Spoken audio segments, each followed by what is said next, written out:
you do and also where you are joining from, right? You might just meet someone who lives with you you live with someone in the same country and all that. Probably you can actually hook up and meet physically, right? So please put it in the comment section where you're joining us from. Thank you. Amazing. I can see the Swahili Edge with Kabaka Diana. Thank you so much. She's joining us from Kenya. Thank you. How is Kenya today? Thank you so much for joining us. I can see, okay, I see you, moderator with the energy. Thank you, Delights. Thank you. I can see Queen Latifa. Thank you so much, ma'am. You're welcome from Abuja. Yes, thank you. You're welcome. I I I celebrate each and every one of you. Honestly, thank you so much. And the Phoenix Gate community celebrates each and every one of you as well. Thank you. You are welcome. All right.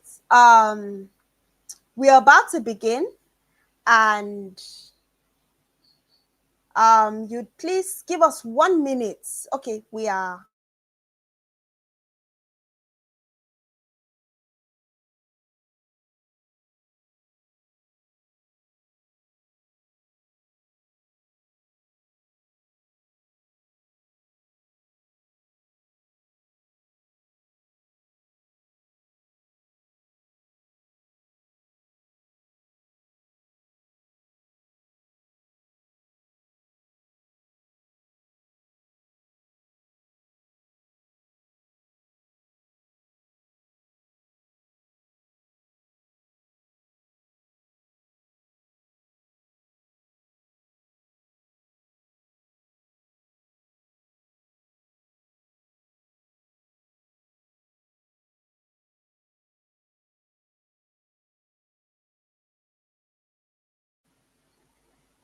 All right. Okay. Thank you so much once more. I can see Samson has joined us. Thank you so much. You are welcome.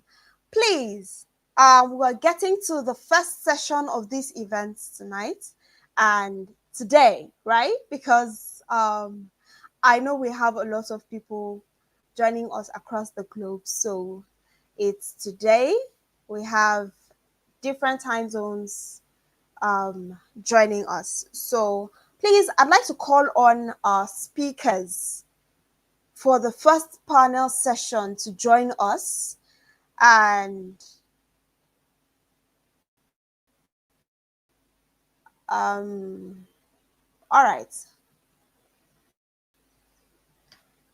Let's have, at this moment, we are moving on to the first panel session. And before we do that, please, we have amazing knowledge that is going to impact people today. And I'd like to please put my hands together and beg you, share this event so that others can come in and partake of this event and partake of this knowledge along with you. Please. So I'd like to call on our speakers, which is Mrs. Florence Omoberry. Then we also have Miss Simran Pant. Then we also have Mr. David Valentine. He is already here. He's joining us. Thank you so much, sir. We also have Dr. Olukemi Titilope. Then we also have Mrs. Omoberry Adiola Oshideko. Thank you so much. Please let's give our speakers a round of applause, particularly for those who have already joined us right now. Thank you so much. You are welcome. Thank you. All right, Ma'am Florence is back. Amazing. Thank you, Ma'am Florence. All right. Thank you so much. Please, thank you, sir. Okay, I can see Rabiat has dropped an amazing hand for our speakers. Please, thank you. Amazing. Thank you so much. Thank you, Femi, for that amazing hand for our speakers. All right. We have Ma'am Florence Omoberry, who is already joined has already joined us.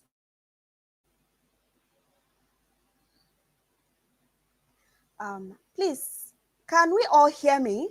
Because I'm having network issues. I can only see the network rolling. Okay. Okay, amazing.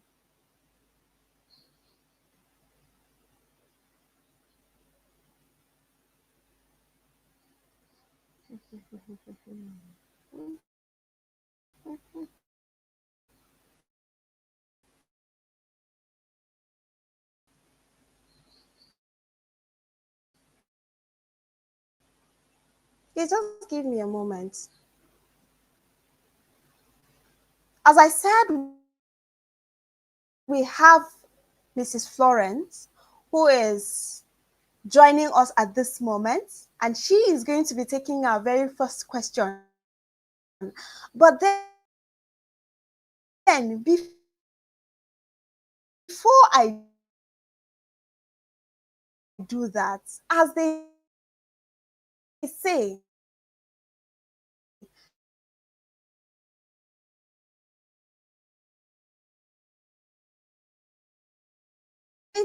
mentorship. Um, okay, a transformative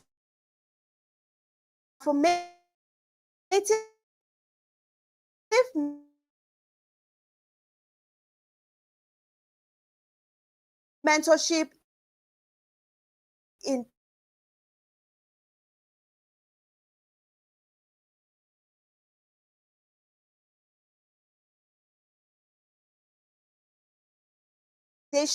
and programs at the Women Enterprise Alliance with a mission to support women-owned businesses through capacity building. Ma'am Florence, oh my God, I can't see her anymore. There's just there's something wrong with the network today. Please, um, I'm I'm I'm really praying that this network allows us, honestly, because most of our speakers are yet to join, and I believe it's because of the network. Okay, so I guess we'll probably just move to the next person so that we don't keep us waiting for a very long time. Um, all right. So let me just, I guess the next person that's supposed to be speaking to us today is Mr. David Valentine, and he is already representing himself at this moment. So thank you so much. Please, sir. Okay, before you come on, let me just introduce amazing people that I've seen join us. I can see Sandra. Can you see me? Then I don't know whether that's a name or it's a message, but that's what it says. Can you see me? Then I can see Quintina and also Cyber Hijabi. That's Mariam. Thank you so much for joining us. Amazing. Thank you, Dr. Cheryl. Thank you. Please, sir, could you just help us? Do us the honor, right? Because I wouldn't want to miss introduce you. So please just do us the honor. In 2 minutes, just let us know who you are. Each of our speakers tonight have 10 minutes allotted to each person. So please do us the justice of introducing yourself first. Then John comes, which is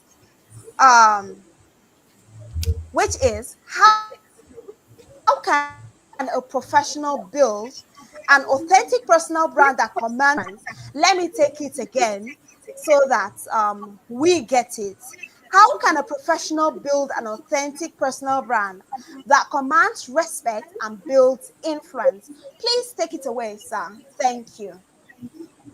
So, good evening, everyone. I'm happy to be here this evening. Happy Sunday to you all. So, my name is David Valentine. I'm a Nigerian. I stay in Nigeria. So, I'm a public speaker, a relationship coach, and a project manager. And I am really privileged and honored to be among amazing individuals, amazing professionals tonight to be speaking on this amazing topic. that says building an authentic personal brand that commands respect and builds influence. So let's dive in. I have just a few minutes. Let's dive in. First of all, I would like to say this today. I would like to say I want to talk about how we can build brand that doesn't just get noticed, right? A brand that commands respect and build lasting influence authentically. Authentically. I'll repeat that word again. Authentically. So now, before we dive into that, let me say this right. Laziness. A lot of us don't even know what laziness is. A whole lot of us don't even know what laziness is. But the truth about the whole thing is that laziness is not the absence of not doing anything. Laziness is the absence of not doing the right thing. Are you getting it? That is the simple and the most common definition of being lazy. Now, how many of you have ever felt pressure to fit in? I believe our listeners are all listening to us as we are speaking, as we are saying this. How many of us have ever felt pressure to fit into our lives, our businesses, in our brands and all that? To look like someone else and to act in a way that doesn't feel true to who you really, really are. And I will tell you this, I am a perfect person for that. You are not alone in that aspect. I am one of you. I felt like that too. Because I used to think I can make others notice me, right? But that is all wrong. It doesn't work. It doesn't just work at all. Now, I remember when I first of all started building my brand years ago, I had no idea how to make a mark on LinkedIn because I always see LinkedIn like this upright, perfect people who don't do any mistakes. They are so perfect in all aspects. That was how I felt. That was how I felt. And my profile was just another name on the sea of a lot of professionals, right? And that caused me to run away from LinkedIn. Yes, of course. I know a lot of people will be surprised to hear this. I ran away from LinkedIn. I ran away totally. I left LinkedIn because I have no idea how the world of LinkedIn really was. I left LinkedIn for 3 years plus. And this year, towards June ending, I came to my senses after reading the book, The Power of Self-Discipline by Brian Tracy. I learned how to be accountable to myself. I learned how to hit my hands on my chest and tell myself, bro, you are wrong and you are right. I learned how to be accountable for my failures, for my progress, and for my success. Now, and that made me made a decision. I stopped giving excuses and take charge of my life totally. Then I realized that LinkedIn isn't because when I came into LinkedIn, I saw LinkedIn like a CV platform, a place you just come to submit your resume, to submit your CV. And I wasn't just building the brand, I was trying to build perfection, and it wasn't working. It wasn't working. So after reading that book, I had a mindset, I had a mind shift. I started showing up as my real self, embracing my experiences, my failures, my success, my journey, and that made me unique. And that's when things start to change. That's when things started to change. Now, today, in few minutes' time, I'll be talking about 4 keys in you standing out as an authentic brand and command influence in your personal life, businesses, goals, and most especially on LinkedIn. Because you need to understand that building a personal brand, Maya Angelou once said, you can't use up creativity. The more you use it, the more you have. That's exactly how I felt when I started embracing my authentic self. So a lot of people feel, I've seen a lot of perfect people on LinkedIn on this life. Okay, how do I make myself so perfect like that? You don't need to. You don't need to. You just need to be true to yourself. You just need to tap into your energy. The more you tap into your inner energy, the more you have more ideas and more connection. And at that moment, I was no longer afraid to be real. And that makes all the difference. So on LinkedIn, this translates into creating content that reflects my journey, my lesson learned, my expertise. And let me tell you this, it paid off. It definitely paid off. Because within within 45 days, consistently sharing my true self on LinkedIn, I move from 100 connection to 1,600 connection in 45 days. And most importantly, the quality of my connection improved. I was no longer connecting just for the connecting sake, because that is what a lot of people do on LinkedIn. You come on LinkedIn, you see any profile you click, you just want to just connect. You just want to do it to fulfill all righteousness. But in my case, it wasn't, even though I did it before. But at this moment, I wasn't just building relationship. I was building relationship with people that resonate with my story, with my journey, and with my life. And the second key, which I'll be talking in a few minutes as we dive as we are going on, is consistency. A lot of times I've seen people preach consistency. I've had consistency in churches. I've had consistency in organization, in conferences that I've spoken, that I've spoken in places that I've gone to. I've had people speak about consistency, but yet a lot of people don't know the meaning and definition and what consistency is truly about. Consistency, tonight, I want to tell you tonight that consistency is the secret to building respect. Respect, and let me tell you this, respect doesn't come from being great once in a while. It's not. Respect is not an overnight success. It's not. You are lying. You are joking. It comes from showing up consistently. It comes from showing up consistently and remain there. I remember having my first post on LinkedIn, right? With the fear of uncertainty or uncertainty that was flowing in my mind. Oh, how will people see this post, right? I'm just coming to this food. I ran away before for 3 years. Now I'm coming in June. Okay, how will people see this? How will people navigate how I wrote this stuff? But yet, guess what? That post got me one of the highest engagement, more than my previous posts. And why is that? Because I was authentic and it was real. We all know about The Rock, right? The one that wrestled, and it's an actor as well. He said something that really caught my attention one day. He said, success at anything will always boils down to two things, focus and effort. And he concluded by saying, we are the true people that can control the way we focus and the way we put our effort to things. After I heard him speak about that, my mindset about life and LinkedIn changed automatically. I wasn't just looking for an overnight success. I was committed, consistently putting effort and focus on the right thing. Every post, from that moment, I realized that every post, interaction, and every piece of content that I see, I show up. In fact, I made it a goal. To wake up every day by 4 a.m. Nigerian time and post every single day for a year.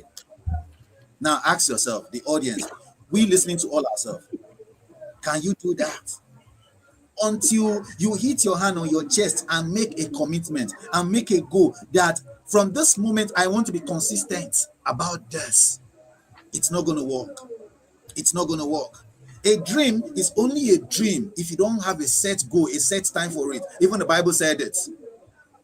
Write out your plans and make them plain. It's as simple as that. So before you come to a conclusion and make a goal for yourself, set out the time. So I decided that I'll be posting every day for 1 year. And guess what? If I can have 1,600 followers in 45 days, then imagine how many followers or how many connections, authentic connections, I will have in 365 days. If 45 days could give me this amount of result because I was real and I set a goal and I changed my strategy, then imagine how my 365 days will be. So I am telling each and every one of us listening to me tonight, it can happen. You can even do better than me. You can even explore better than me. You can change your strategy. You can change your creativity. You can change your pattern. You can even have 5,000 real connection in 30 days. I see people do it. It is not magic. It is who they are. It's how they determine to do it. So I believe with a clear definition of focus and effort and consistency, you are going places. Be it in your relationships, in your life, in your professional life, in your brand, especially on LinkedIn. you will excel. The number third thing I want us to talk about tonight is engagement and connection. And I want us to understand engagement and connection is what build influence that lasts. We often think influence comes from what we know, but in reality, it's about who we know and how we engage them. That's as simple as it is. It's about who you know and how we engage them.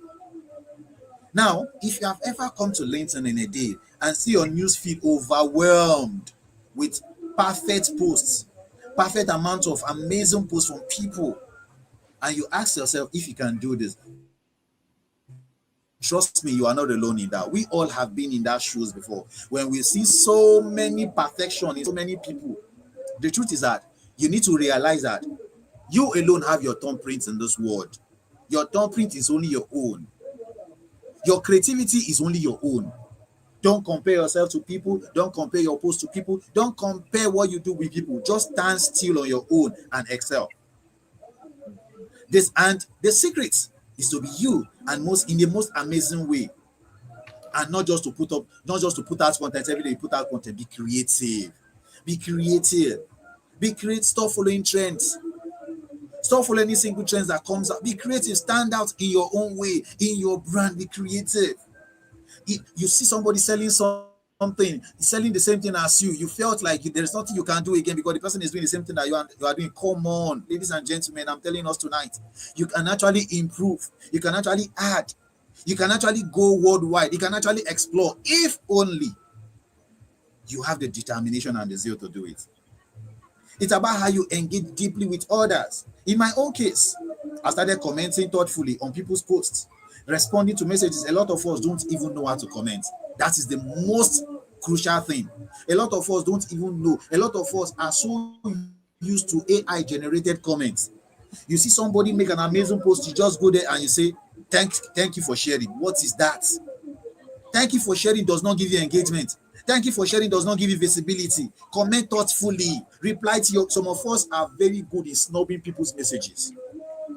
In fact, we snub people's messages to an extent that our message is full of DMs. And we don't know that those messages are what brings real relationships and real connection. And that is where real conversations start from. Are you guys getting it? So remember, influence isn't about dominating a conversation. It's about listening and adding value. When people feel heard, understand, and respected, they became influential.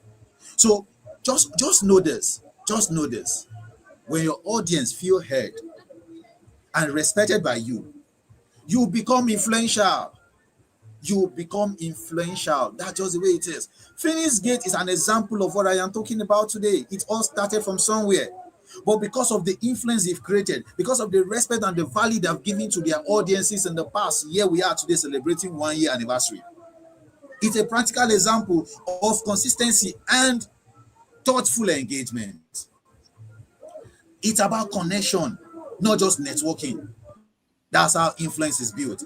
By showing by showing that you care about other people's stories, their struggles, their goals. It's about being valuable resource for people around you. A lot of us, we have people around us that they can't even see us adding value to their lives. Whenever time they are around us, something moves out of them. That's just the way it is. So the fourth thing I'll be talking about tonight, it's about authentic storytelling. Authentic storytelling tonight, I want to let you know that it is your unique power. It is your unique superpower. It is what makes you most amazing, most beautiful, most awesome, most great person. When I first started sharing my posts on LinkedIn, right, I had no idea how much people could relate to it. I really don't know because I was sharing my success, my failure, and every other thing. I had no idea how people could really relate to that, but it works. It worked. These things worked. These things are practical. These things worked. Ask people that have done it. It worked. Share their story, share their struggle. These things worked. People's journey and my own journey is far from being perfect. But the more we share, the more I share, the more you share, the more people are connected with you, the more people are connected with me, the more people are connected with your brand, the more people are connected with your business. people are connected to building amazing things with you. It's just the way it is.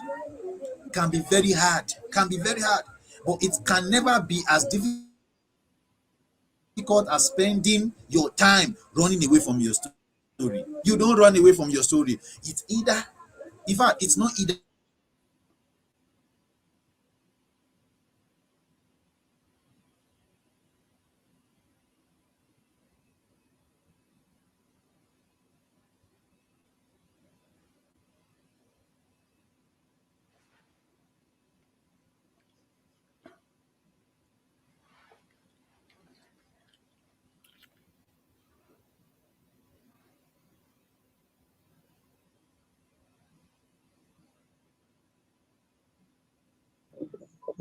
Oh, so sorry about that. Mr. David seems to be having issues with his network, but I hope we are learning. I hope we're jotting down. We are writing a lot because I am writing also. I have a lot I've jotted down. We need to be authentic. We need to be real. And he was talking about consistency. To build anything, you need to be consistent. You can't just wake up one morning, do this, the next morning you are doing that. You need consistency in whatever you're doing. You also need to have a mapped out plan. I hope you jotted that down too. You need to have a mapped out plan, not just dreams. Dreams without plans and consistency in what you're doing will get you nowhere. It's going to get you nowhere. Thank you so very much, Mr. David. It's so sad that you have to be struggling with your network. We are so sorry about that. We are so sorry about that. I hope you are enjoying yourself. I hope you are like we're talking about bankable influence. I hope you're already getting out points that you're going to use in the wilder world, not only on LinkedIn, not only on social media. Thank you very much. Okay, without wasting much of our time, we'll call on our next speaker, a woman of influence, honestly. She's an amazing woman. We'll call on Mrs. Florence Omoberry. A little bio about her, talking about her. Mrs. Florence is a visionary founder of the Purposeful Woman, a transformative mentorship initiative dedicated to empowering women to unlock their full potential. She guides women from all walks of life on a journey of self discovery and spiritual empowerment. So she does not only talk about just empowering women, she empowers them spiritually too. That's who Mrs. Florence Omoberry is. And we'll be listening to her this evening. She'll be talking to us on what bankable influence means to her and how professionals can position for influence in their industries. Ma, how can professionals position in their industries? You are very welcome, Ma. It's so good to have you here, Ma. Good evening to you, Ma. Thank you. Can you hear me? Can you hear me? Loud and clear, Ma. Loud and clear, All Ma. right. Thank you so much, Feishayo. Good evening, everyone. Welcome to our anniversary. Like, I'm super pumped for this anniversary. Why am I excited? I'm excited because I have been with Phoenix Gates for 1 year. 1 year, and we have been on a journey of owning our stage, of owning who we are, of walking fearlessly, of being the best version of ourselves. And I applaud Dr. Vivian for that. She's an amazing personality, and I'm super proud to be here.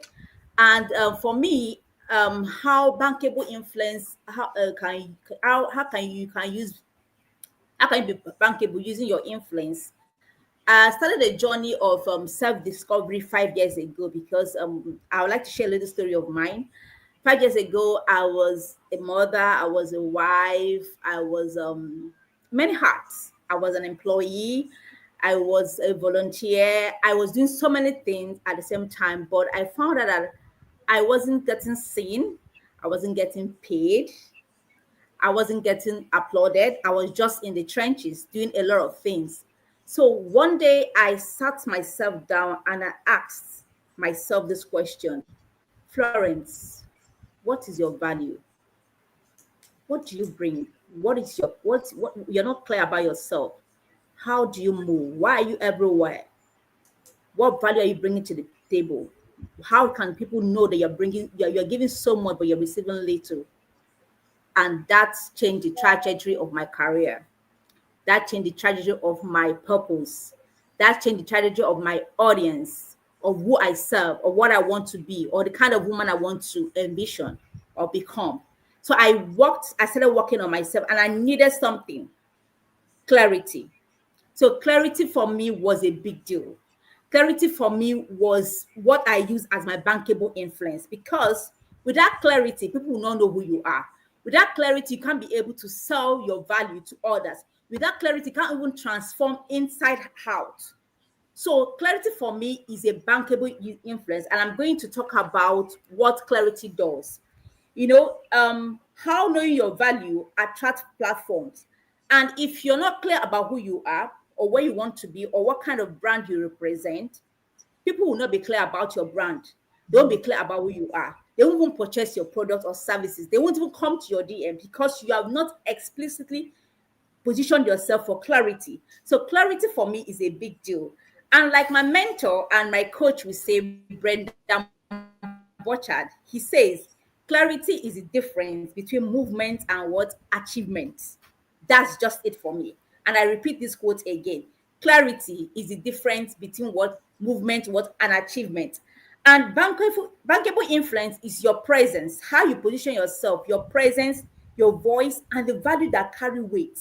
So when you are influencing someone, when you say you are bankable, when they come to you, can you influence the next generation with your presence? Can you influence the next generation with your poise? Can you influence the next generation with your gift, your value, your spirituality? The way you embody your values, that is how you'll be able to influence, whether positively or negatively.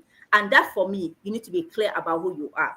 Now, I would like to talk about 7 dimensions of clarity, because I am so, people that know me know that they call me the clarity queen. Even in my office, when you come to my table and you ask me something, I'll tell you, please, can you give me, clarify it for me so that I will know where I'm going to. So because I have been on this journey for so many years, I came up with what I call the 7 dimensions of clarity. And I want to let you know why this dimension matters. Because one, it helps you to rise without shouting. It helps you to lead without begging people.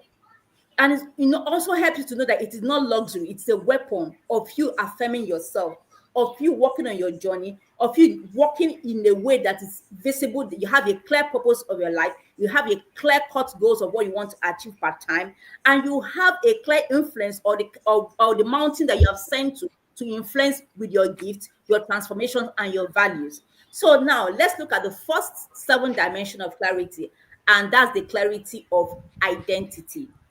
You see, for many years, I've had a distorted identity of myself. I have asked myself, who am I? When you ask somebody, who are you? People come with a title, but that's not it. Who are you? Without your titles, without you being in the meeting or working somewhere, in your essence, who are you primarily? That question I'm throwing to the audience. It's a reflection question. Who am I? You ask, when you get to understand who you are, you're not having a clear version of yourself. And you also have a clear version of who you are sent to be, or the mountain of influence you are sent to go to, and the kind of values and the kind of message you are sent to, you project to. So it is very important for us to understand. Before, I used to call myself by titles. I am this, I am a program manager, I'm a business analyst, I'm a purposeful woman. No, I asked myself, who am I, Florence? And I understand that I help women. I am a woman full of values, embodied with the talent God has given to me. And I'm here to share that talent to the world. And that's who I am. Because at the end of the day, literally, that's who we are. So we all have that essence. We need to ask ourselves, beyond the titles, beyond the hat you're wearing, who are you? By the time we go on that journey, have a deep reflection on that question. we begin to uncover layers and layers of who we are. Now, the second dimension I want to share here is the clarity of purpose. Purpose is in how will I call it, a journey. It's not something you just start walking. It's a long journey, and you need to understand your purpose. Why should you understand your purpose? You need to understand why you are sent to this earth to do. What are you sent to do? A lot of us have this kind of different kind of assignment, but the overall purpose, why are you sent here to do? What are you to do? What work were you sent to do? The work you're sent to do may include your gift, your passion, your talent. How do you now use it to be your core purpose? How do you now use it to use as a central thing to do other assignment that that is surrounding that purpose? So it's important for you to understand what your purpose is. And for instance, I know when I became clear of who I am, and I understood that I was sent to help women rediscover themselves, women who are going through abuse, women who are going through trauma, women who need clarity in their life, women who want to go on a journey of self-discovery. Because I have to take myself back in time when I was quite younger. I see myself counseling even my peers at the age of 14, 15. I sit there, they come and meet me for a lot of issues. Even in my university days, I saw myself doing that. And I was okay, I think that is the central theme of what I'm going to do. And from there, I can flow into my other multi-influential flow that I have. So clarity of purpose is very important. Now, the third one is your audience, clarity of audience. Yes, you can be clear about who you are. You can be clear about your purpose, but if you're not clear about your audience, one, you will not give the right message. Two, you won't attract your right tribe or your community. So you need to be clear about your audience. Who am I sent to serve? How can I get this kind of audience? What is the buyer persona? What are their pain points? How do I reach them? This, you need to have a sit down and have a reflection of being clear about your audience. So that way you have channeled yourself, who you are, your purpose, and you're not speaking to your audience. And your right audience will also align because they share the same values with you. They share the same they have the same pain points that you are trying to solve. Now, the fourth one we are going to look at is your message. Now, your message is very important. You ask, what problem do I solve? What problem do I solve? For me, I see a lot of women having, especially going through midlife crisis. They have issues. They have lost themselves maybe in marriage or in career or in spirituality or even identity. So I see that's a problem. They're just going through life, with emotion, going through motions of life, but they don't really understand who they are. So I now ask, okay, this is my message, right? Because I need to craft my message to that particular set of people. And because I'm clear about what I want, I now target them there. And I have a community that we thrive. We call people woman community, where I empower and we talk about clarity, we talk about purpose rediscovery and other women issues that arise. Then the fourth one I would like to talk about is your voice. Your voice matter. If you are sent to the tech space, you can't speak like a banker.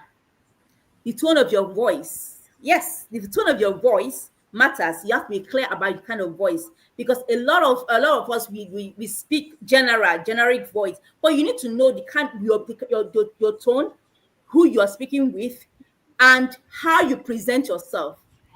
So it is very important that you understand your voice. Your voice matters, but it matters in the right places. It matters in the right mountain of influence. It matters to the right people. And the way you come clear with your voice, people will not see it as you're making noise. They will hear your voice clearly and it will resonate deeply with them. I've had one-on-one session with women, and they come to them that, Florence, just this you just analyzed to me. You're speaking directly to me. In short, you just summed up the sum total of my life history. It is what? My voice. I understood myself. It's a psychological thing. I understood myself with them. I try to put myself in their shoes. I try to look at lens. I try to look at their problem from their own lens, not even from my own lens as a professional. So from there, I could able to like reach out to them and know that, okay, this is where you are coming from, and I will bet solutions for them. So the fifth one we're going to look at is the clarity of value. What value are you bringing? What is your value? Before you give people value, you need to be valuable yourself. I tell women in my coaching community, you can't come in this community and not have a personal transformation of yourself, of understanding the kind of value you're bringing. Because if I come to meet if I come to meet like Dr. Jerry Cooper, and I know her, and I said, okay, I know she's a woman of value. I know that I go and meet her, she's going to give me value.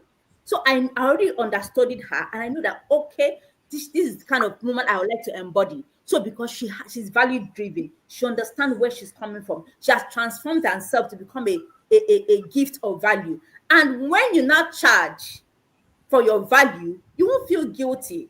You won't feel that, okay, you won't feel that how what will I use it? You won't feel short changed of your values, because you know you're giving top-notch value. So your value is part of your clarity. So as a woman, as a woman or man here that want to have a bankable influence, you need to have clarity in all these 6 domains.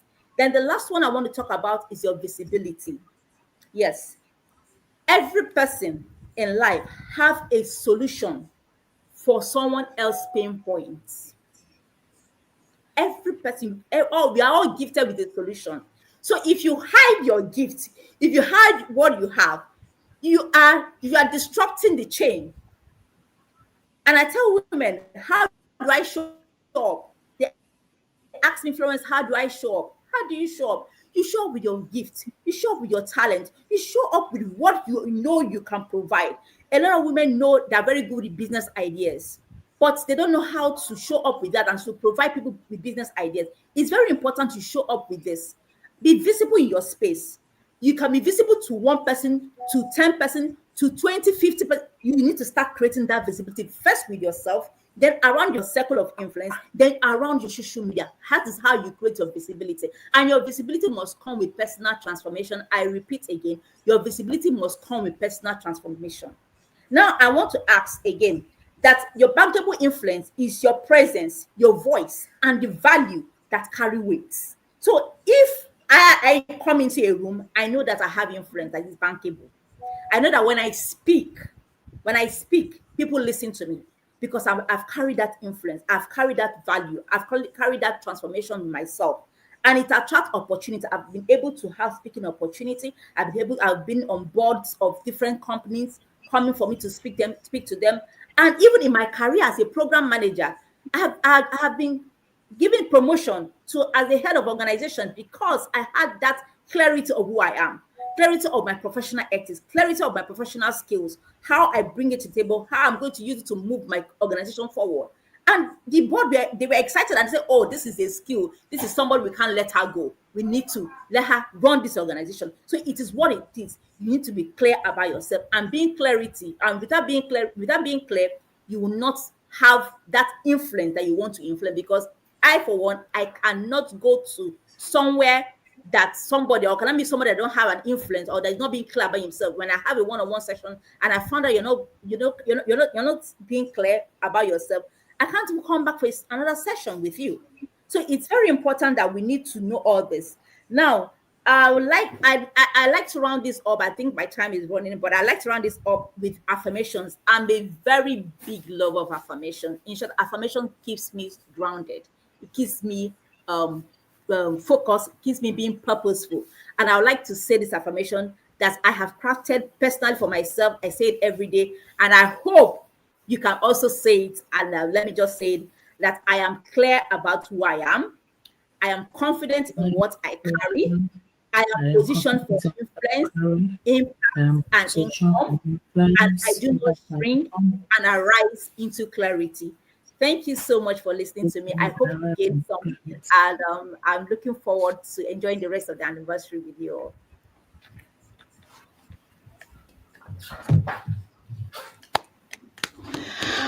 Okay, amazing. Good evening, everyone.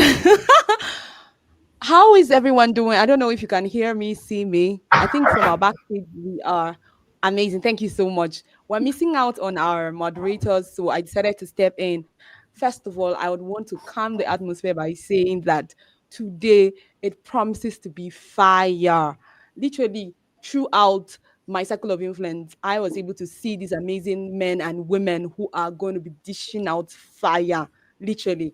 So I'd want to say thank you so much for stepping in at this point. I think I can see Dr. Cheryl Cooper. Thank you so much, Mema. I appreciate you. I can see Nikki, you're doing amazing as well. Thank you so much, Omoberry, our star woman. Thank you so much for coming around. And then Florence, the queen of clarity. That's the word. Thank you so much for dishing out fire back to back. I mean, today we had lots of drama backstage, but I'm excited to see that today has eventually come to pass.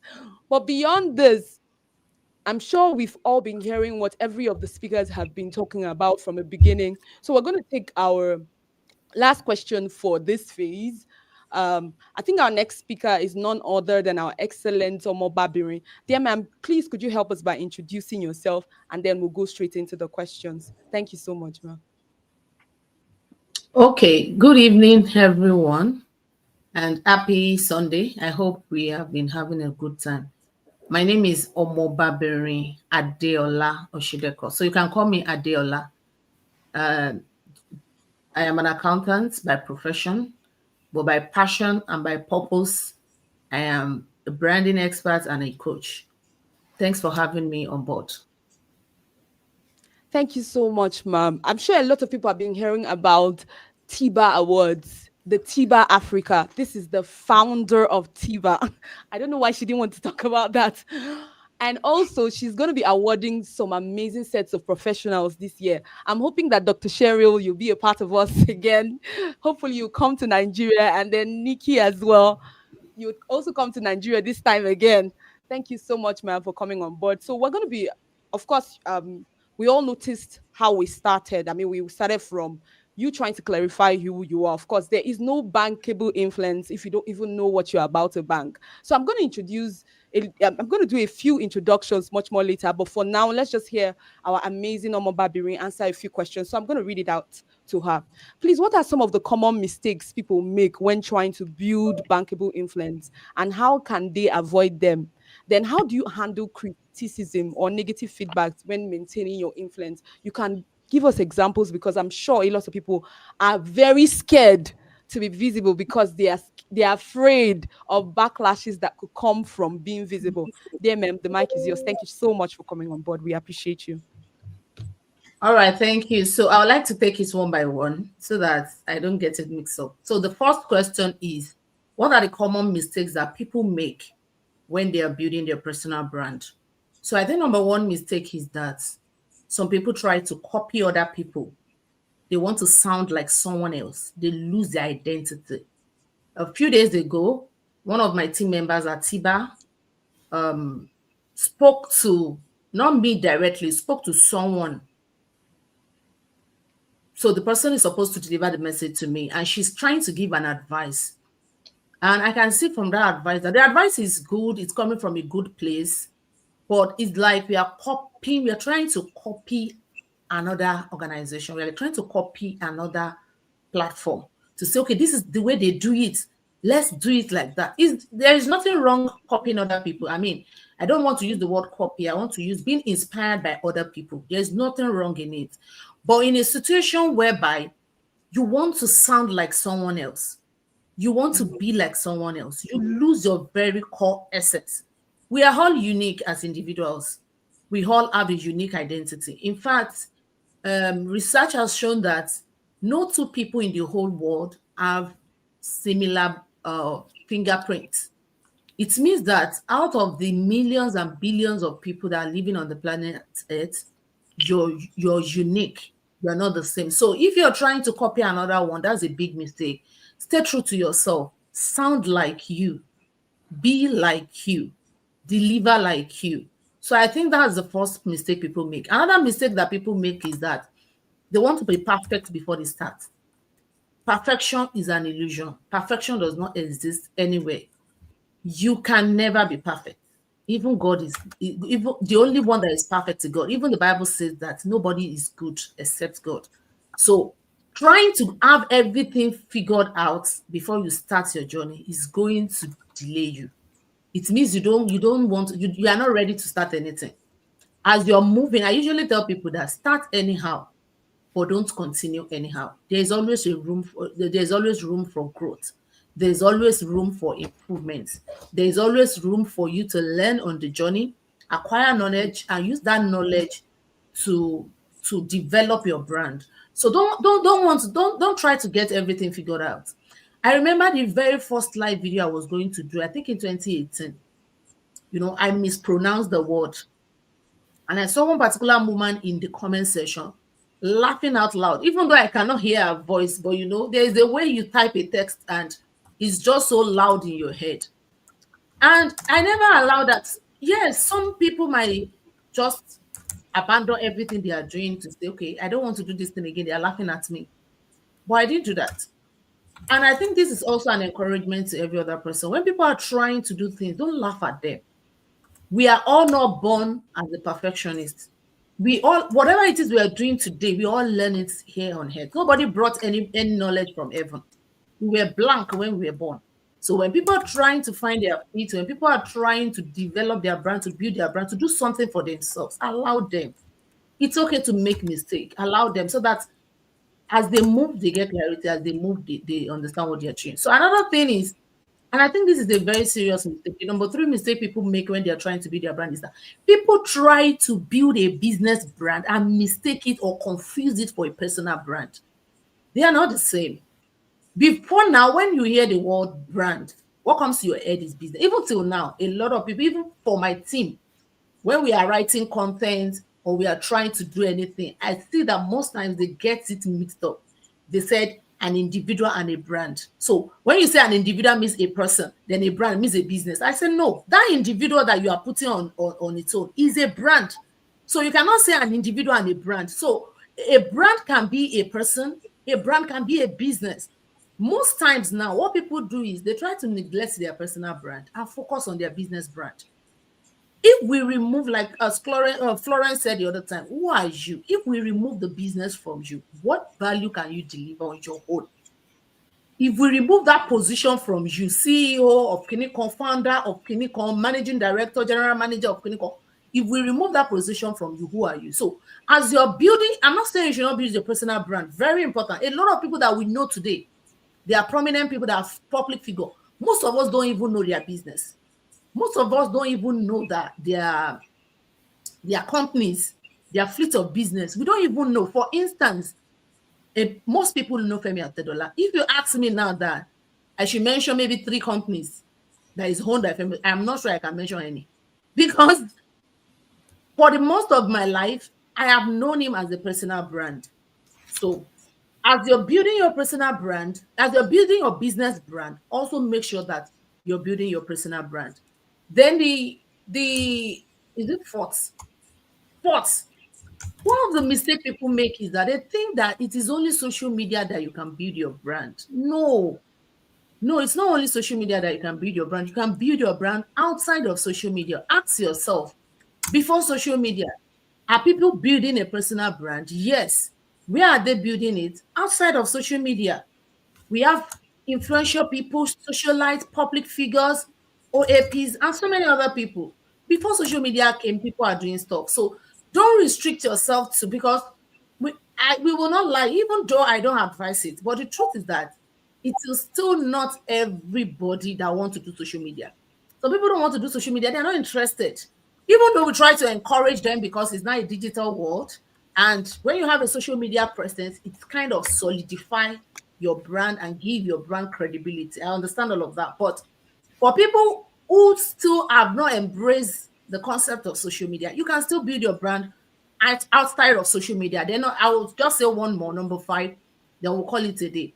Another thing is when you are trying to jump on every trend, if you are trying to build a personal brand, you need to be careful, because it is not everything that is meant for you, especially things that does not align with your personal values, with your belief system, with your principle, with your brand message. Okay, so the other time Florence was talking about the fact that we need to have clarity of who we are before we can do anything. I'll add that we need to have a brand message. So this is the way I craft my own brand message. I craft what I do, who I do it for, and the results you're going to get. What I do, who are the people I do it for, and what are the results you're going to get. So let me give you an example. So if you ask me now that, if you say, hello, Adiola, can we meet you? I will say, my name is Adiola. I help. So I want to say what I do now. I help individuals and businesses build a solid brand that is sustainable and repeatable. Now, what do I do? What I do is that I help individuals and businesses build their brand. Okay, who are my targets? Who are the people I do it for? I do it for individuals and business owners. Then what is the result they are going to get? They are going to get a sustainable and a reputable brand. So that's my brand message, right? I just mentioned my own brand message. If you're watching, you can also drop your own brand message in the comments. If you don't have one, you can just use the method I just taught you now to come up with one. Now, I have a brand message, and anytime I want to create a content, I make sure that that content ties back to my brand message. If whatever I am writing out is not helping individuals, is not helping businesses, and whether it is, if it is helping them, it is not helping them to build a reputable brand, and it's not helping them to build a sustainable, but then I don't have any business with that trend. You see a lot of people today, when things happen online, they just jump on it. They just start writing about it, things that doesn't concern you naturally. Okay, so those are one of the mistakes that people make when they are trying to build your brand online. So I think I've mentioned 5. I can't remember the way I mentioned them, but I think I mentioned number 1 mistake that people make is when you're trying to copy other people. Number 2, when you're trying to mix your business brand with your personal brand, you're trying to confuse your business brand with your personal brand. Number 3, when you're trying to jump on all trends. I can't remember the rest. I hope you all remember, because everything is just coming directly from my head. Okay, so let me quickly go to the next question. The next question is talking about how do you handle criticism in this social media world when you're trying to build your brand. Criticism is inevitable. If you are building a brand, you need to have that at the back of your mind that you will be criticized. Whether you're doing something well or you're not doing it well, you will be criticized.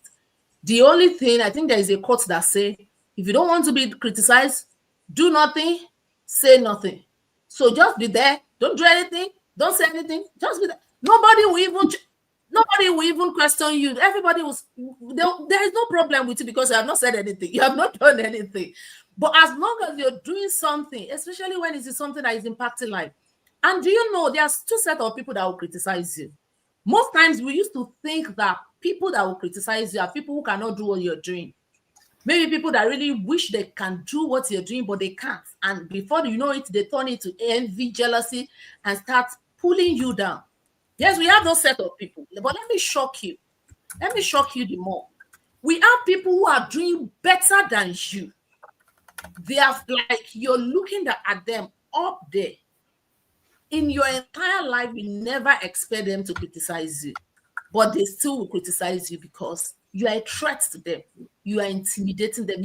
They find you, they are uncomfortable around you. Okay, so how do you deal with all this set of people? And there are just some people that they don't even have any business, whether they are doing better than you or they're not. They just hate you, and they are looking for every means to pull you down. So we have a lot. We have all of them like that. But one thing I will tell you is be focused. Focus on your focus. We are humans, and sometimes this thing gets to us. We feel it in our body. There's this emotional roller coaster that comes with negative criticism, especially. It's okay. Feel all the emotion. If you want to cry, cry. If you want to question your very core essence of, okay, why am I even doing? Because in the first place, if you are not doing what you're doing, they will not attack you. Do you remember that I said, if you don't want to be criticized, say nothing, do nothing, and be nothing. Don't be anything. Don't do anything and don't say anything. Then you will not be criticized. So sometimes you might want to question what you're doing again and say, why am I even doing this? Because if I don't do this, I will not be receiving all these backlashes. It's okay to feel all the emotions, but one thing you need to hold on to, don't lose your focus. Do not ever lose your focus. Return back. And that was why I said from the beginning, your brand message must be clear. And that is what Florence drew more on when she was presenting. She was talking so much about clarity and identity. And, you know, I am coming from the angle of brand message now. Your message needs to... So if your message is clear to you, if you know why you are here, nobody can push you out. Nobody can bully you out. Even if they try, you will feel it. But you will still be standing because you have a core assignment that you are fulfilling. So focus on your focus. That's number one. Remember your very core essence, your brand message, your reason. They call it your why. Remember your why. Why are you doing what you're doing? That is number two or number three. Then the last one that I would like to talk about is if you get to that point that you need to speak up, speak up. Speak up. Currently, as I speak to you, I have a case in the courts. I went to court on Thursday. Is it Thursday or Wednesday? I went to the courts and I took a case to the court since February. Is it February? Since March, we've been in the court, and I am not sure when we are going to finish that case. Because, what took me to court? I took some bully to court because they will not just want me. They will not just let me be. They want to kill me. They want to suffocate me. You know, they want to push me out of influence. They want to dim my light, you know. And I had to take it up at a time because after all said and done, it is about me. So sometimes you might need to take legal action. Sometimes you might need to speak up. Sometimes you might need to take some measures just to block them off so that they can allow you to do what you need to do. But in all of this, make sure that you protect your energy, make sure that you protect your mental health, and make sure that you do not lose focus. Keep going back to your brand message and keep going back to your why. Thank you very much for listening, and that will be all from me.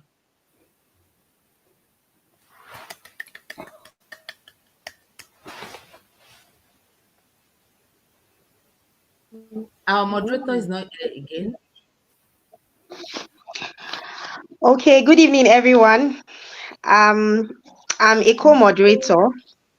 Joy Additional, Okay. but I guess I guess she's not on the call. She has been off because of network. I'm supposed to be taking the second panel session, so I don't think. Let me see if I can still spot her, but I'm not seeing her now. Thank you very much, Ma, for that amazing session. I learned a lot. I really learned a lot. What I was able to pen down was don't ever lose your focus amidst backlash. Because people will always talk, yes, but if you know what you're actually doing, you know why you are doing it, and that's why you're supposed to remember your why, you won't lose focus. So thank you so much. Thank you so much, Ma, rather, for that amazing session. I'll be calling on our next. Yes, ma'am. All right. Yes, ma'am. So I'll be calling on our next.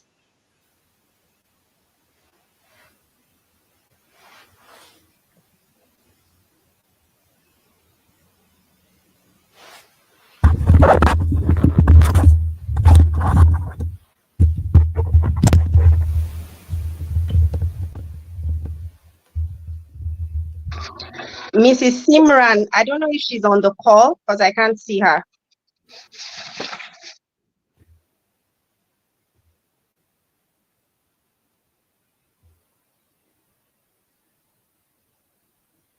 Mrs. Omoberry on the call.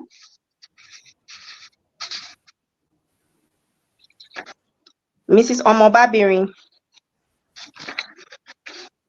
Okay. I can't see her either. So I think I'll make do with those I'm seeing. I can see Dr. Cheryl Cooper, cyber executive. Yes, ma. So Dr. Cheryl Cooper is a woman whose influence is both bankable and undeniable.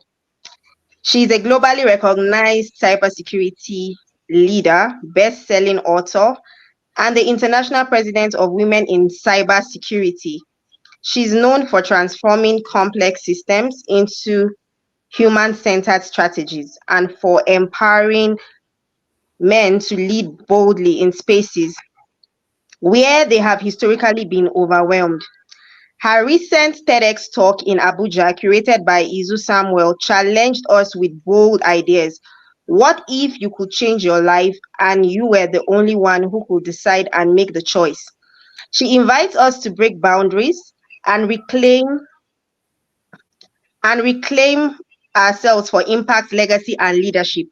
Dr. Cooper, we are thrilled to have you, Ma. And I want to ask this first question. In a world that oftentimes tries to uh, silence or shape us, how do we reckon our voice, not just as self-expression, but as a strategic instrument for influence and change? Over to you, ma'am. Thank you. And thank you for that question. Can you hear me okay? Okay. Yes, we can hear you clearly. We can hear Okay, you. thank you for that.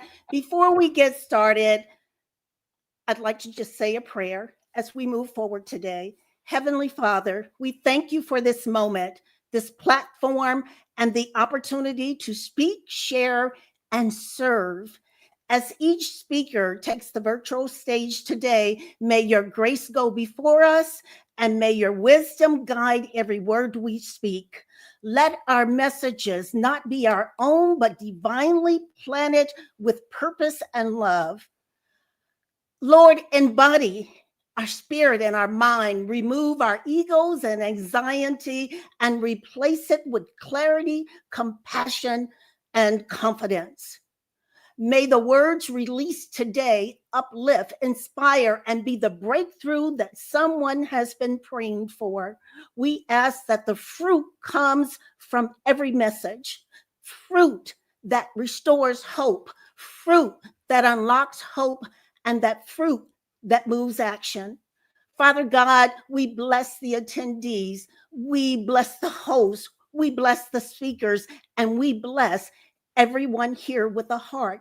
Let this be more than an event of unbankable influence. Let it be a divine encounter. In the powerful name of our Lord Jesus, I say amen. And I'll answer that question on how do we use our voice as a powerful instrument to influence, lead, and drive change, especially in spaces that were not built for women. And I'm going to start that response off with a question to our listeners. Have you ever heard someone say, she's the real deal? He's the real deal. I have. I've said it to others, and I'm thrilled to share. I actually received that compliment myself. But when I was first told that, I brushed it off. I didn't give it a second thought. I just thought, I'm using my voice to speak on an issue that I'm passionate about and something that I refuse to tolerate. And I certainly didn't call it bankable influence. But I later learned that really means when someone says he or she is the real deal after hearing them speak, they are affirming more than just a speaker's eloquence. They are recognizing authenticity, integrity, and alignment between the message and the messenger. So, what does it really mean when we say authenticity?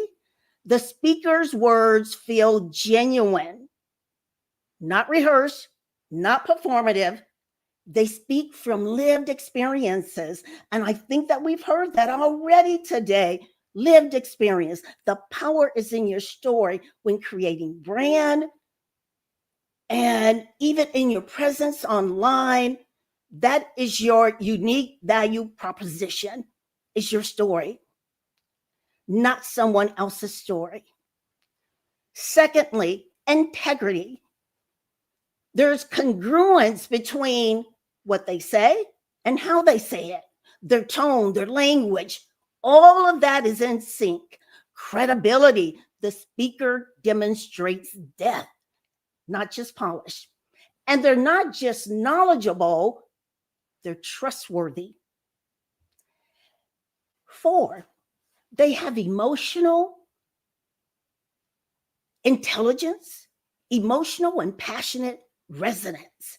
The audience or listeners feels something when they're speaking.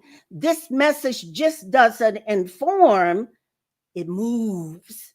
So when we speak with conscious intention, our voice becomes a mirror, reflecting our inner truth and creating a bridge to the listener's heart. That's what makes someone the real deal. And that is bankable influence. Bankable influence in relationship to voice refers to our ability or an individual to leverage their vocal presence or communication skills to create tangible value, often either in business or social contexts. Breakable influence isn't just about what you say, it's about how you say it and how you listen and how you show up. One of the most important attributes to building breakable influence is trust. You don't remember anything else today. Trust is the currency. Trust is the currency to all influence. And in that same line of thought, if you don't have integrity, you will not have influence. You must have clear, consistent, and transparent communications. Those are the 3 keys to building trust: clear, consistent, and transparent. Storytelling, you've heard that today. Storytelling is so powerful. It is so important in building bankable influence because stories transform your facts. And I'm going to share some example into feelings, and it will make your message unforgettable. As listeners feel from your storytelling the tension and then the transformation. A powerful example of storytelling transforms the facts into feelings and makes your message unforgettable. It's compared to using the hero's journey, often used in professional communication and public speaking. It's a storytelling framework. We see this often with authors when they're writing books. We know that everyone in life has gone through something. Someone has done you wrong. You have experienced some type of trauma. But the hero's journey in the story, you tell the story, the pivot point is the lesson and the transformation. So people know you went through something, but everyone wants to know, what did you learn? What's the lesson learned? I recently read a book on leadership. The first story was someone else's story in the book. And then the author gave strategies on how to be a better leader, but there were no stories. And there were none of his stories. So I'm like, well, how do you know this? You didn't share a story and how you came to this epiphany that this is a great lesson. So we want to make sure when we're using our voice, we're always telling the story, because the story will connect to hearts. Let me share another story with you. I remember sitting in a boardroom in cybersecurity. I was the only woman and I was the only Black woman. I had the credentials, I had the experience, and I had the solution. But no one asked for my input. They ignored me. They literally positioned their backs toward me. I was literally invisible. They invited me to the table, but they did not invite me to eat. Those types of moments in my life stung, and it almost broke me.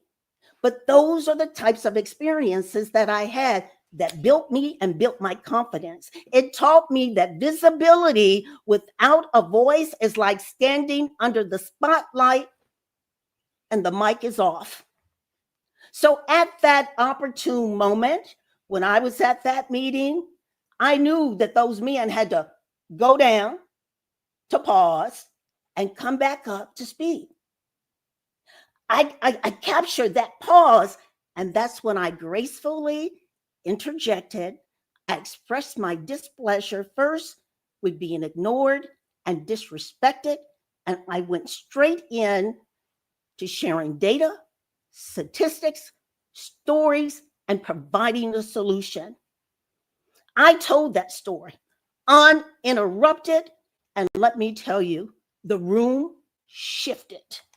They were asking me questions, asking me to lead the discussion.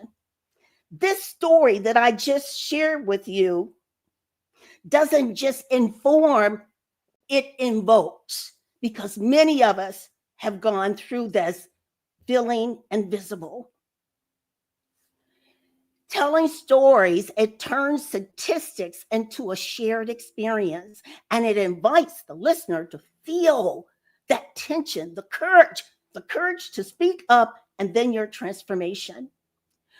We've heard this already today. When we're building our bankable influence and using our voice, the story, we must also be good listeners, listening with intention, reflecting, asking, responding creates connection and loyalty. And your presence matters, your posture matters, your tone, your eye contact, alignment. You just don't speak, you lead at this point. So that's how communication then becomes strategy. So when we talk about unbankable influence, using the voice becomes strategy, not just speaking. And that's how your voice becomes bankable. However, many voices have been silent, shaped by external systems or sideline. So many of us, many women and men, must reclaim our voice before we can start to bank. Not just as self-expression, but as a strategic instrument for influence and change. Once again, your voice must be more than expressive. It must be strategic. It's not just about how you feel, expressive, but why you're speaking and what you want your voice to achieve. Let me provide you with some examples.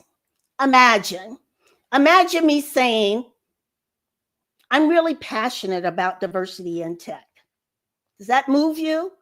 I'm really passionate about diversity in tech. That's expressive. It shows emotion. Now imagine this instead. I say, I believe equitable hiring in tech is not optional. It's essential. Here's the data. Here's the story. And here's what we're going to do next. That's strategic. It's clear, it's purposeful, and it's designed to move people toward action. Now, research also shows that the sound of your voice can matter twice as much as the content of the message. So that means volume, pitch, rhythm, emotional resonance aren't just delivery choices. We use these attributes to leverage. Just like a Baptist minister, have you heard of them? Baptist minister, or even a musician, singers, these can be some of the most effective speakers because they orchestrate their message with rhythm, pause, and tone. Some other famous speakers that we're all familiar with that also have this rhythmic style of speaking, Nelson Mandela. Think about Nelson Mandela when he spoke. Not too fast. He connected with the heart. It was rhythmic. He paused and he changed his tone. Michelle Obama, she's another one. If you hear her speak, she pauses. We want to pause to allow the listener to take in what we just said before we move on to our next idea. Barack Obama, Maya Angelou, and Miriam, I think it's pronounced Makeba. Back in 1963, she was known as Mama Africa. She used music and spoken word to protest apartheid. Her UN speech was both poetic and piercing. If you have not heard it, I would encourage you to speak with her. These are rhythmic speakers. So we have to train our voices to align with our message and let it become the strategy that turns presence into power.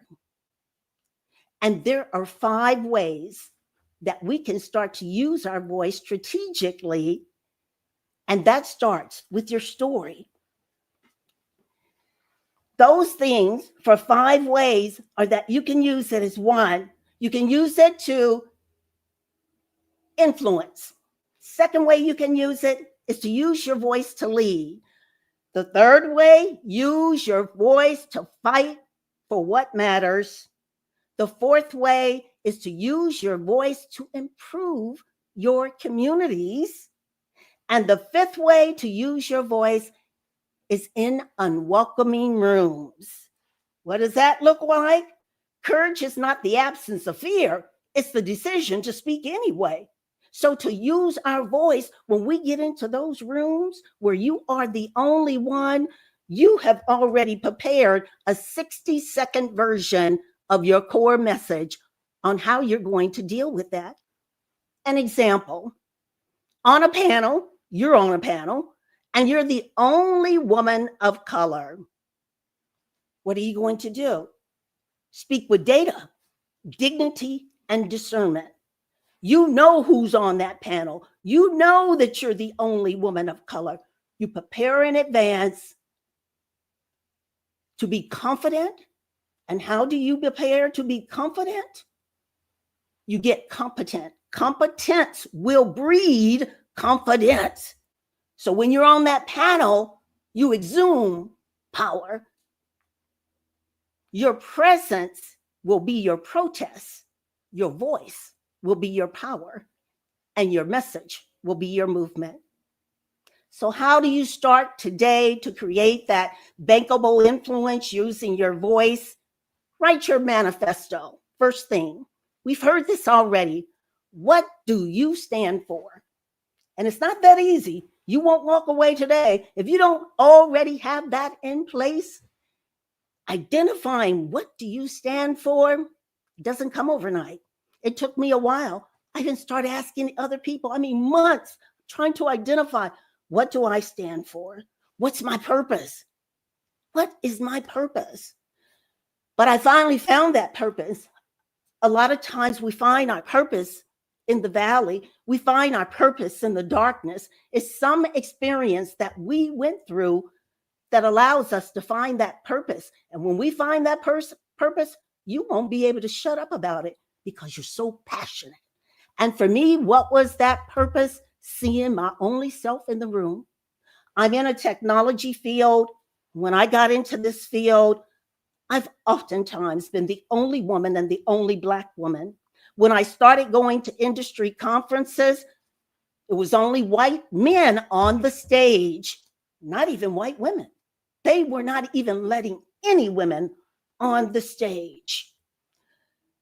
Being in technology, when we started seeing more women come in, we still did not see the woman of color. I decided that I was not going to wait on external systems to increase the number of women in this field. Sometimes seeing progress or breaking barriers is not due to external systems. It's our own hesitation to make the choice that will change everything. Using our voice, we all come to a crossroad in life in which there will be a stimulus and a response. And in this space here is our choice, our decision that will lead to our future, our greatness, and our rise to begin to advocate for our cause. Had 3 things there. So write your manifesto. Oh, 2, begin to speak. We heard that today. Many of us only speak. We don't use our voice because we haven't been used to it. Sometimes not by design, our own design anyway, but it's because you have not been invited to the table to use your voice. So when you graduate from high school, graduate from college, go into the workforce, go into corporate America, and you're sitting at that table and they want to give you a voice, you don't know what to say because you have not been used to using your voice. So the second thing that you want to do to start to build your bankable influence with your voice is begin to speak weekly. That can be in meetings, online, at events. Make your voice a habit. And the third way that you can start to build your influence is to build an ecosystem surround you, to surround yourself with people who challenge and champion you. There are 6 strategies to building bankable influence if you are struggling to find your voice. Some of you on this call today may have somewhat of a voice, but you're still trying to find strength in that voice. And here's some things that you can start doing. The first thing to start doing is awareness. Identify and reflect on what's holding you back. What are your voice blockers? Is it inferiority complex? Is it low self-esteem? Is it imposter syndrome? And where you feel like a fraud? And oftentimes what we find with women, and specifically Black women, it is not imposter syndrome. It is your environment. Culturally, the environment has culturally shaped who you are, just to marginalize you, to tell you that you are not worthy, that you don't deserve a seat at the table. So it is the environment that shapes you. You don't have imposter syndrome. Once we have labeled the root cause of why we can't find our voice, now we're ready to put the solution in place and move on to step 2. Define your signature message. Why? Your core beliefs, your core value. And I think I heard this today too.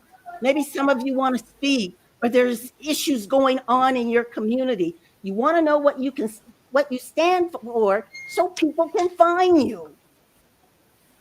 Don't try to be everything in this world. Identify what your purpose is. What is your big idea that you want to solve? This way people can find you and they know what you are. Number 3, you want to practice micro visibility. I think it was David that shared it earlier. He said for 1 year, he got up at 4 a.m. and he posted every day for 1 year. And in that 1 year, his LinkedIn profile generated over 1,000 connections. Just practicing that micro visibility. Share those weekly insights to build confidence. The 4th strategy is to create your courage ritual. Prepare mentally and emotionally to speak with power. What's one phrase that I'll say to myself before I speak? How do you psych yourself up? Maybe it's, I'm here to activate, not impress. So when you go in there and nobody looks like you're not there to make friends. You don't even care if they like you. You came with a message, right? I'm not here to impress. I'm here to activate, to deliver a message. Another thing that we can do when we create our courage ritual is to learn to breathe. That is so important. Not breathe from the chest. We want to breathe from the belly. This will keep air in our lungs. One thing that we can do with that, whether we're sitting down or laying down, is to place one hand on your chest, the other on your stomach, right below your rib cage. Breathe in, and you'll feel your stomach go in. Deep breath, and then let it go. And then you can feel the stomach coming out. You're doing deep breathing. So when you're talking, you have plenty of breath and you won't run out. And now you're powerful and you can speak, you can project. Number 5, collaborate to amplify your voice and your message. Co-create and align voices and build influence together through webinars, panels, co-authored posts, just like we're doing here today. Dr. Amplifying. Cheryl,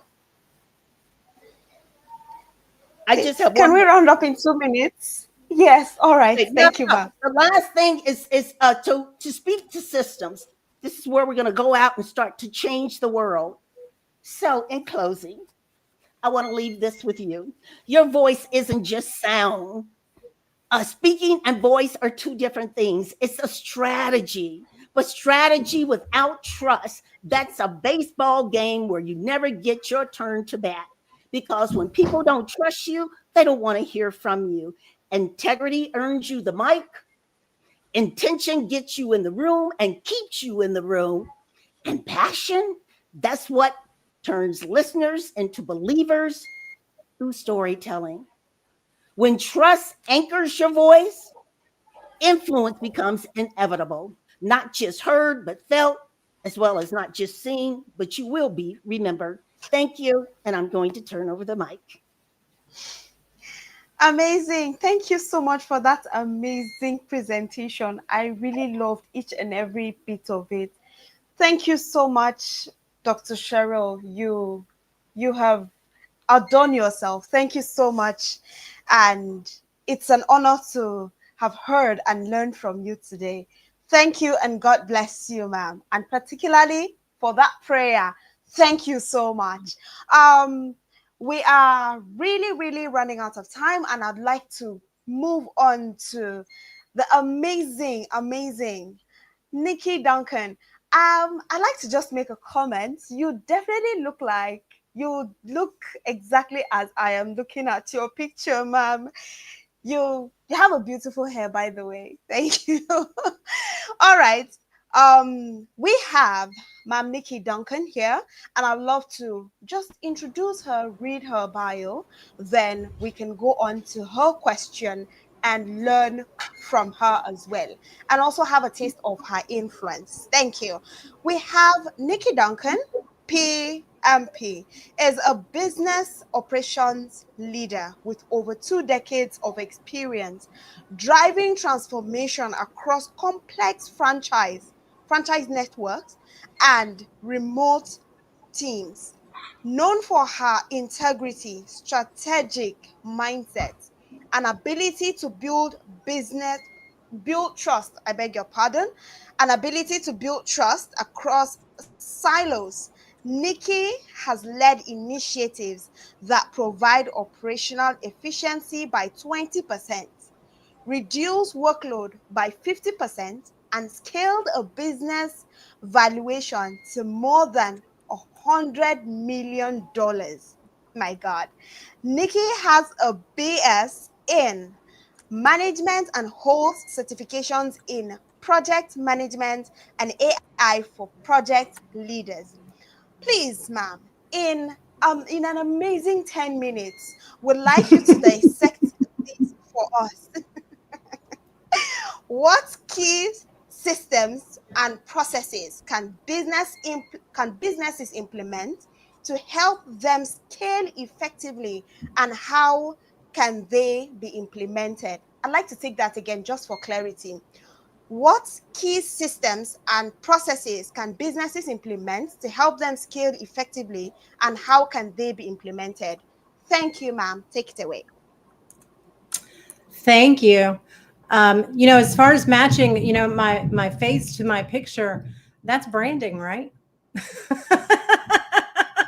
We're supposed to be seen, that's branding. I want people who meet me in a room to know exactly who I am from what they found online, and what they find out about me online, I want them to experience that exact same thing when we meet in person. And that's part of scaling. And whether I have been working in high growth, most of my career was in high growth, fast paced, distributed teams, mostly in franchising operations. It was all about a consistent approach and things that would build trust. One of the big things I did, talking about scaling systems, I had a lot of systems and processes in place. But before I could ever scale a system or a process or a business, or even as I mentored people in the business community and helped them scale themselves, before anything could be scaled, we had to know who we were working with. If it was a business, what was their focus and their story. And we've heard it today. If you're building yourself as a brand, who are you? Not who are you as a mom, when my kids were growing up and in school, I was Andrea's mom. I was Alyssa's mom. It's like I felt like I didn't have my own identity. And in work, for a long time, I felt like I didn't have my own identity beyond my job title. And we've heard that today too. And it's so easy for us to get lost in the trenches of what we're doing that we lose who we are. So I reached a point where I had to take back ownership of who I am. And to do that, I asked, and I've honed it down to 10 questions. There are so many more that you can ask. But I kind of started with a self-reflection inventory. I did a lot of journaling. I did a lot of sitting on my back porch, looking at the sunset, watching the horses play in the pasture, just thinking about me and who I am without the demands of work and family and everything else. The questions I asked, and I don't have them memorized, so I'm going to read them. But the questions I asked, and they will be on my LinkedIn profile later, are: what brings you joy? What skills, not learned skills, but inherent skills, come naturally to me? What did I most enjoy about my last role or work in general? What motivates me to keep going when things get difficult? What does career growth look like for me? Because my career growth is not going to look like your career growth. What does success look like to me?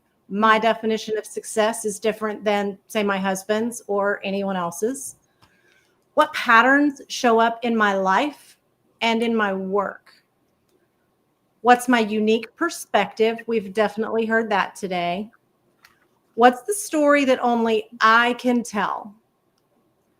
And what's the value that only I can bring to the table? Answering those 10 questions is not easy. It takes time and reflection. Some of them you can answer on your own. Some of them, I would go out to lunches with former managers, my siblings, because you can always count on a sibling to be nice and cruelly honest with you.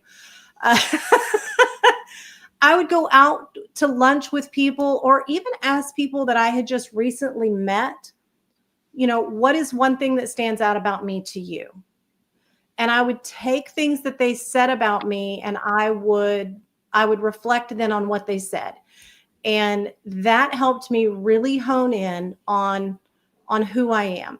And so I have a really good idea of that, right? And so once I've done that, and I know my value, and I know what's unique to me that no one else brings, then I can begin positioning my brand publicly, right? I mean, I can do it before, but it's going to be kind of chaotic. Knowing my brand helps me identify where systems are needed. And for me, one of my sayings, and if you go to my LinkedIn profile, you're going to see it. It's right at the top. Ping me to tame the chaos. It's kind of what I do. Wherever there's chaos, I tame it. I tame it in real, work, personal, it doesn't matter. I tame the chaos. My niece, who's not 2 anymore, when she was 2 years old, the dog got sick in the house, and she says, "The dog got sick. Nikki, do it." And with 3 words from my 2-year-old niece, she hit the heart of what everybody knows is true. Nikki does it. I am the go-to gal to fix issues and tame chaos. It's just what I do. It's who I am. And I thought it's got to be strong, right? If the 2-year-old's picking up on it. So that's what I do. And how I do that is everywhere that there is chaos, I look for how we can build a system to tame that chaos. And as an example, I recently I worked with a client who had a huge print business and a large distributed team, and it was super chaotic, and they were all overwhelmed. They were dropping balls, jobs were getting missed, client follow-up was not being done. And we all know, if we're in business, how that impacts the bottom line.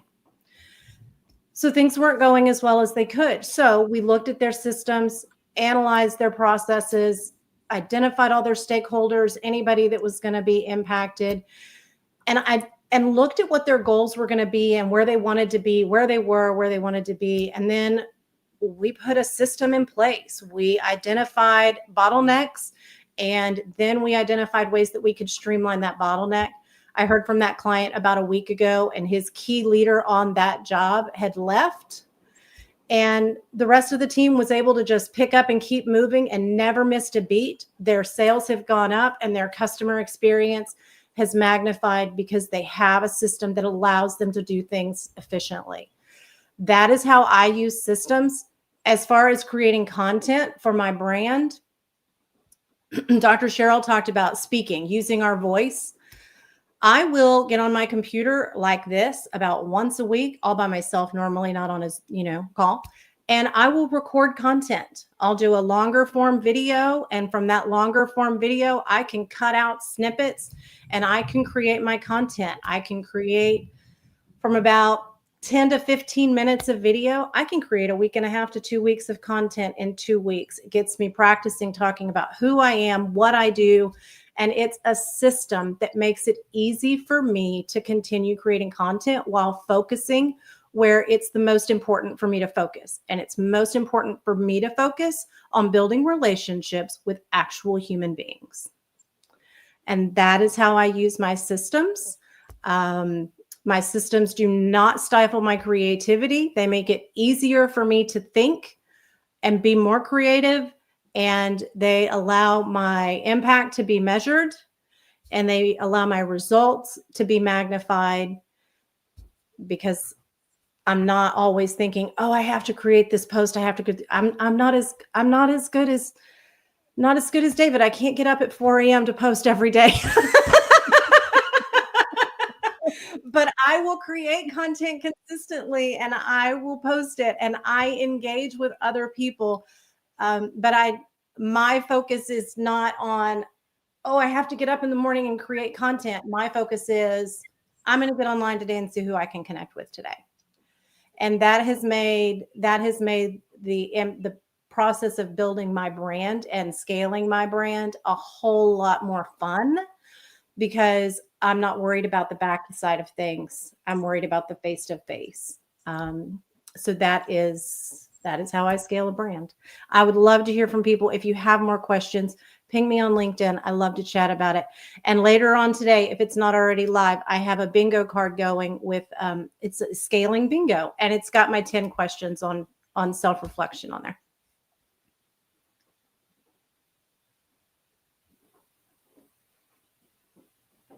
Okay, I had 40 seconds to spare.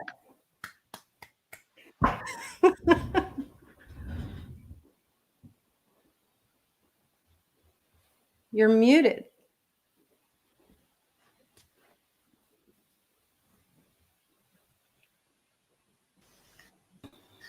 Okay, that was amazing. I got what is your value, your unique proposition, your unique perspective, your unique proposition, what you are offering, right, in the market space. Thank you so much for that amazing one. Thank you so much. Very brief, and I love it. I love it. Thank you so much, ma'am.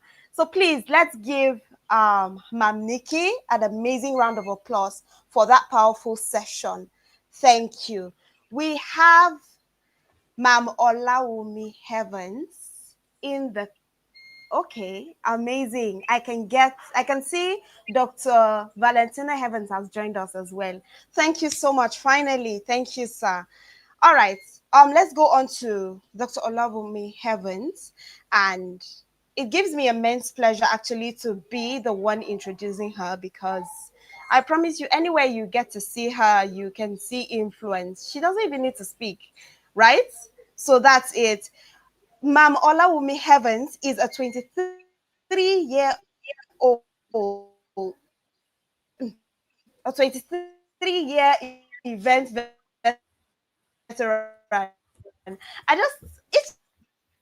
time I get to see the 23 or 22,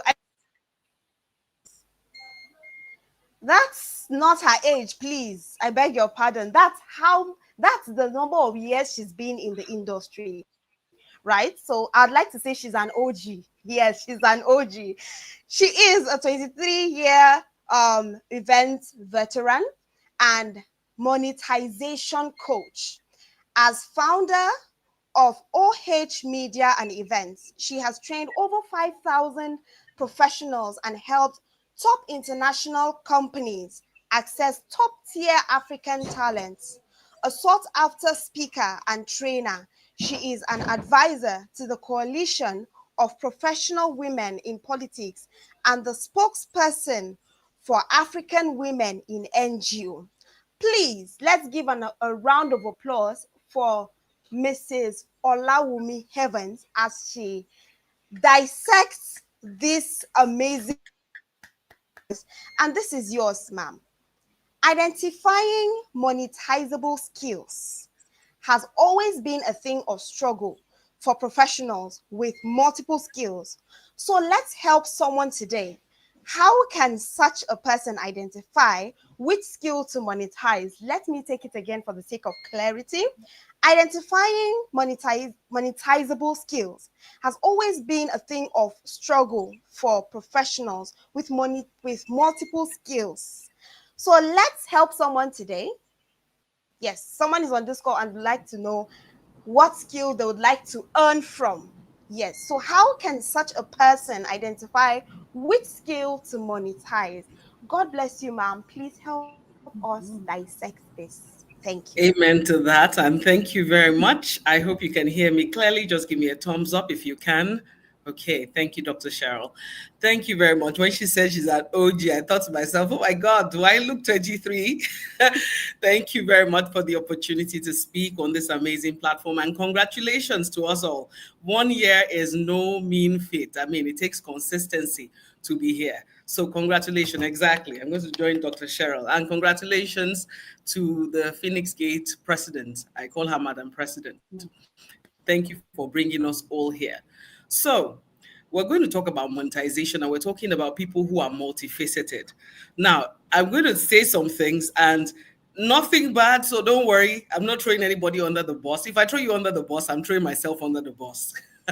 So I'm talking to my tribe here, not just Phoenix Gate, but I'm talking to people like myself. And my countdown of 10 minutes has started because when I get excited, there's a lot to say. So when we're talking about identifying, I love to just quote Barbara Shell. She is the author of Refuse to Choose, and she's talking about people like us. She calls us the scanner personality. To her, now, would I agree wholly? Let's go and find out. She says that we have a scanner personality and that it's genetically wired people who are just interested in many things. That means we don't want to stand at a spot for too long. We love exploring various things. We want to learn, and learn. We like exploring, discovering new things. But sometimes we might just be guilty of not sticking to one thing because you have a lot you want to do.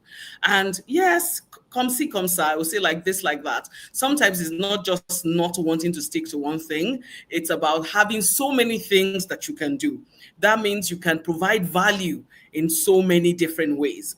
Now, when you meet people like this, of course, this also speaks to, the internal conflict that goes on when it comes to multi-talented people. We're multifaceted, multi-skilled. So it's not about laziness. It's not about, oh, these people are not being serious. They don't want to stay in a sport. It's just the way we're wired. And then these quotes that most people just come up with when they find out you're doing this and that, they say, oh, jack of all trades. At least I don't know about now, but when I was growing up in the teenage years, when you say I love art, I also love education, and you're saying you love maybe two or three things, they're like, she's one of those jack of all trades, master of none. But they forget that that's not the end of that quote. It says, jack of all trades, master of none, often better than a master of one, meaning that there is room for multiple streams, multiple talents, multiple skills, multiple streams of income, you know. So for instance, I'll use myself as an example. Because you know me, you can, earlier on you saw event and media veteran monetization coach. Events is one of the things I've done the longest. Media, I'm a second generation media personality. Now, did I start everything at the same time? No. I started my events company first, and then I just loved media and volunteered, and I just would represent different organizations on television, do media strategy. And then years down the line, I dare say up to maybe about 18, no, more than 18 years, 2 decades and more after I started events, that's when I professionally went into media. But I had started volunteering alongside my events. I already started doing media strategy. But coming to TV, becoming a TV presenter, becoming a TV producer, started years later. So even at that time, I didn't call myself a media personality. I didn't just see myself as that. It was one of those things I just loved doing. And we'll get to that because it's very tricky when you have a lot you can do, a lot you do well, and then you're like, what exactly do I monetize? Now, we've taken it out of the way that you're not a jack of all trade, master of none. But I'm going to give you 4 different points that I think we should build on that will help you. There are, of course, various ways that you can choose what to monetize. But one of the things is you need to start with the skills that people come to you for. I know Nikki mentioned earlier on, about the value you give to people, how people see you, what they come to you for. In that same line, that was how I saw it when she was talking. I was like, okay, that's what I'm coming to. And it talks about that skill that whether you're marketing it or not, maybe you're not even marketing it. Like I did media, I just volunteered in INGOs and NGOs, and I still do it till today. So I had positions like vice president media, vice president publicity, those kind of things. But in my mind, I can do it in my sleep. But most of the time, we are too close to our own genius. This is what you know how to do, but because it comes easy to you, you just write it off. But you need to realize that that is data. You need to find out those things that come easy to you, those things, those random things that people come to you for. And then I will tell you, ask the people around you, ask your friends, because it doesn't seem complex to you, doesn't mean it's not extraordinary to someone or they're not looking out for that talent or gift. So instead of going to a friend and saying, what do you think I'm good at? Why don't you ask them, if you were going to hire me today, if you had to pay me, what would that thing be? What would the skill be? Because they know you do a lot of things, but what would that one thing be that stands out to them? So you take note of that data. Now you need to also look at the joy index. That's what I call it. Track your joy, your ease. What energizes you? Of course, in business, there's some places where you can do some business, not because you're passionate about it, but this is where the market is going. But when you start to monetize, you need to find out what are those things that give me joy that if they're not paying me, because sometimes you start a business and it's not all working out immediately, but you still get going. What is that thing? Pen it down. Meaning that, wow, this is something I can do. Now, you also beyond just saying, what I love doing, what comes easy for me, you need to ask yourself what is in demand? What's trending in the industry that I fall within? What's that thing that people will pay me for? There's some gifts you have that people love. They probably will laugh. Now, comedians are getting paid well. When I was growing up, if you made people laugh, you're laughing. If you made people laugh, it was good for the soul, but it wasn't good for your pocket. They weren't going to pay you anything. Of course, you won't lose your joy, but you need to ask yourself now, if you're funny and you can do skits and do things like that, and you're in this era, you have something that is monetizable because it's in demand. People are stressed. They want something to make them laugh. So when you look at those things, what can I package? How can I solve a problem? What problem would this skill solve? If there are people who have those problems around you and they're in demand, people are willing to pay for it, then definitely you should monetize that. Ask yourself, you're in an area you're very good at maybe teaching, and then all you have around you is schools, and you realize maybe you're good at physics. And there are a lot of people who come and complain, oh my God, my daughter is so terrible at physics. She came with an F. Well, we don't know what to do. Hello, hi, I'm right here. Your tutor might just be here. And if you want to go beyond just tutoring one on one, it might be that you're going to have an organization that will bring tutors. Just in case you find yourself and find so many tutors around you who are like, I know this and that, but I don't know, how do I make money from it? Excuse me, you can be the house. And I'll tell you this, while I was in university, when I started my events company, I used to volunteer. And I remember someone called me and said, Lami, you like volunteering and just planning things. I told someone we didn't have the word event planner in those days. I told someone you plan parties. I went there and planned the entire thing. But beyond that, I realized that I ought to get ushers. People wanted ushers. And so instead of just being an usher myself, I got the people around me to get paid as ushers. I hope I'm still being heard. Okay, thank you. So I got people around me. Merci beaucoup. So I got the people around me to become ushers, and I became the house of ushers. So I started providing ushers, not just because I knew what it took to be an usher, but because there were people around me and the opportunity to get paid. Now, one last thing I will say, because I know I have about maybe a minute 50, I will tell you that you need to package that skill regardless of whatever skill you have, if it's not properly packaged or properly put together. A lot of the speakers have spoken about clarity. You're not clear about what you want to do. And I'll give you this simple method. I knew how to do events. I love teaching. I love being on TV. But I realized I had to be very good at something. So I niched down on my event planning first. I became quite good at it. When people said, wow, yeah, I will call you for my job. Then I started planning to go on TV because I knew in my sleep I could do events. And then I started branding myself as an event planner. I started teaching events. I started getting reviews from people, and people started talking to me. Why am I saying that? If you are skilled or you're just passionate about something and you don't push yourself to a point where you are really good at it, you might bring a skill to bear or a business to bear where you're saying, I'm going to charge $1,000 because someone is charging $1,000. And honestly, you are still at a point of $10, which is not bad because we have to start from somewhere.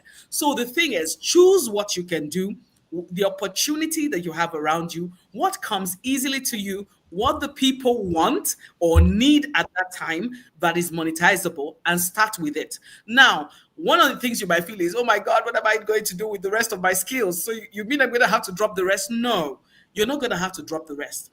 Sometimes you have to work in trenches.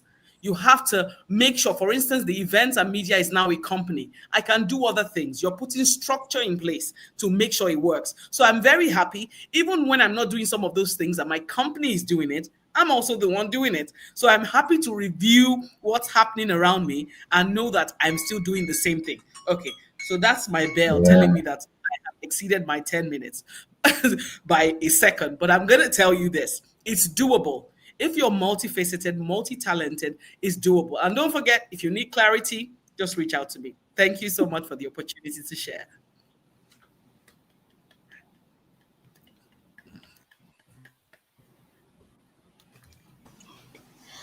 That was amazing. Thank you so much. In fact, the fact that you had an alarm on blew my mind. Thank you so much, ma'am, for keeping to time. Honestly, thank you so much for helping us with that.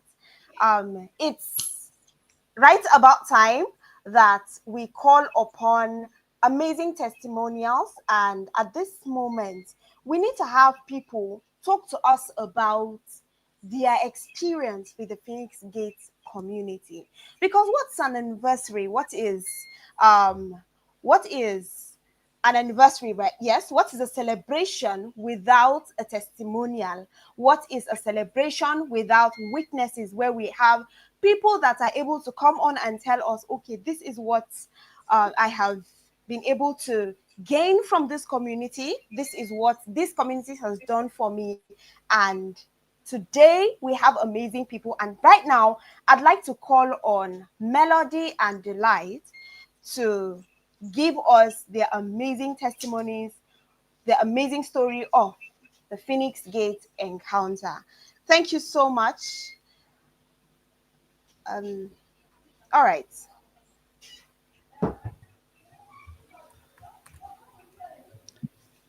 Hi, everyone. Good evening from my end. I'm sure it's morning, evening, or afternoon, depending on where you're hearing me from.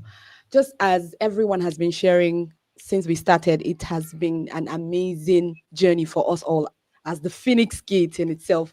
So I think Melody and Delight are trying to handle a few things backstage. That's why I step in. But I just want to say that I appreciate all the speakers who have spoken so far. If you noticed, I think Mrs. Allow Me Heavens was supposed to come um before my darling Nikki, because Nikki was supposed to help us now scale. Now you found what you're supposed to monetize and how do you scale it up. And I love everything she said. I don't know if people really understood what she said. And I think Mrs. Allow Me Heavens ended on that note. Okay, now you seem to have multiple streams of income. How then what then can you do? Do you have to always be there? No, that's the reason for systems and processes. So you develop systems and processes so that even if you have multi skills, you're multifaceted person, it will be a lot more easier for you to have a lot other people or bring other people to earn from your ideas as well. So thank you so much, everyone who has been pushing the narrative so far. I think I saw Dr. Kemi behind while we sort out a few things backstage with Melody and Delight. I saw Dr. Kemi earlier, but I think I've also missed out on her as well. So today the network has been quite a bit nice because of, from my end, I think the weather has really changed, so it affects a lot. But I would want to say thank you so much, everyone. So while we're waiting on them, or not really waiting on them, I'm actually going to share what I have in mind. So why are we celebrating our first anniversary? Why the bankable influence? Now we say it over and over again, right? I think one of the speakers even tried to talk about it. Provided you're a human being on this earth, you must be influenced.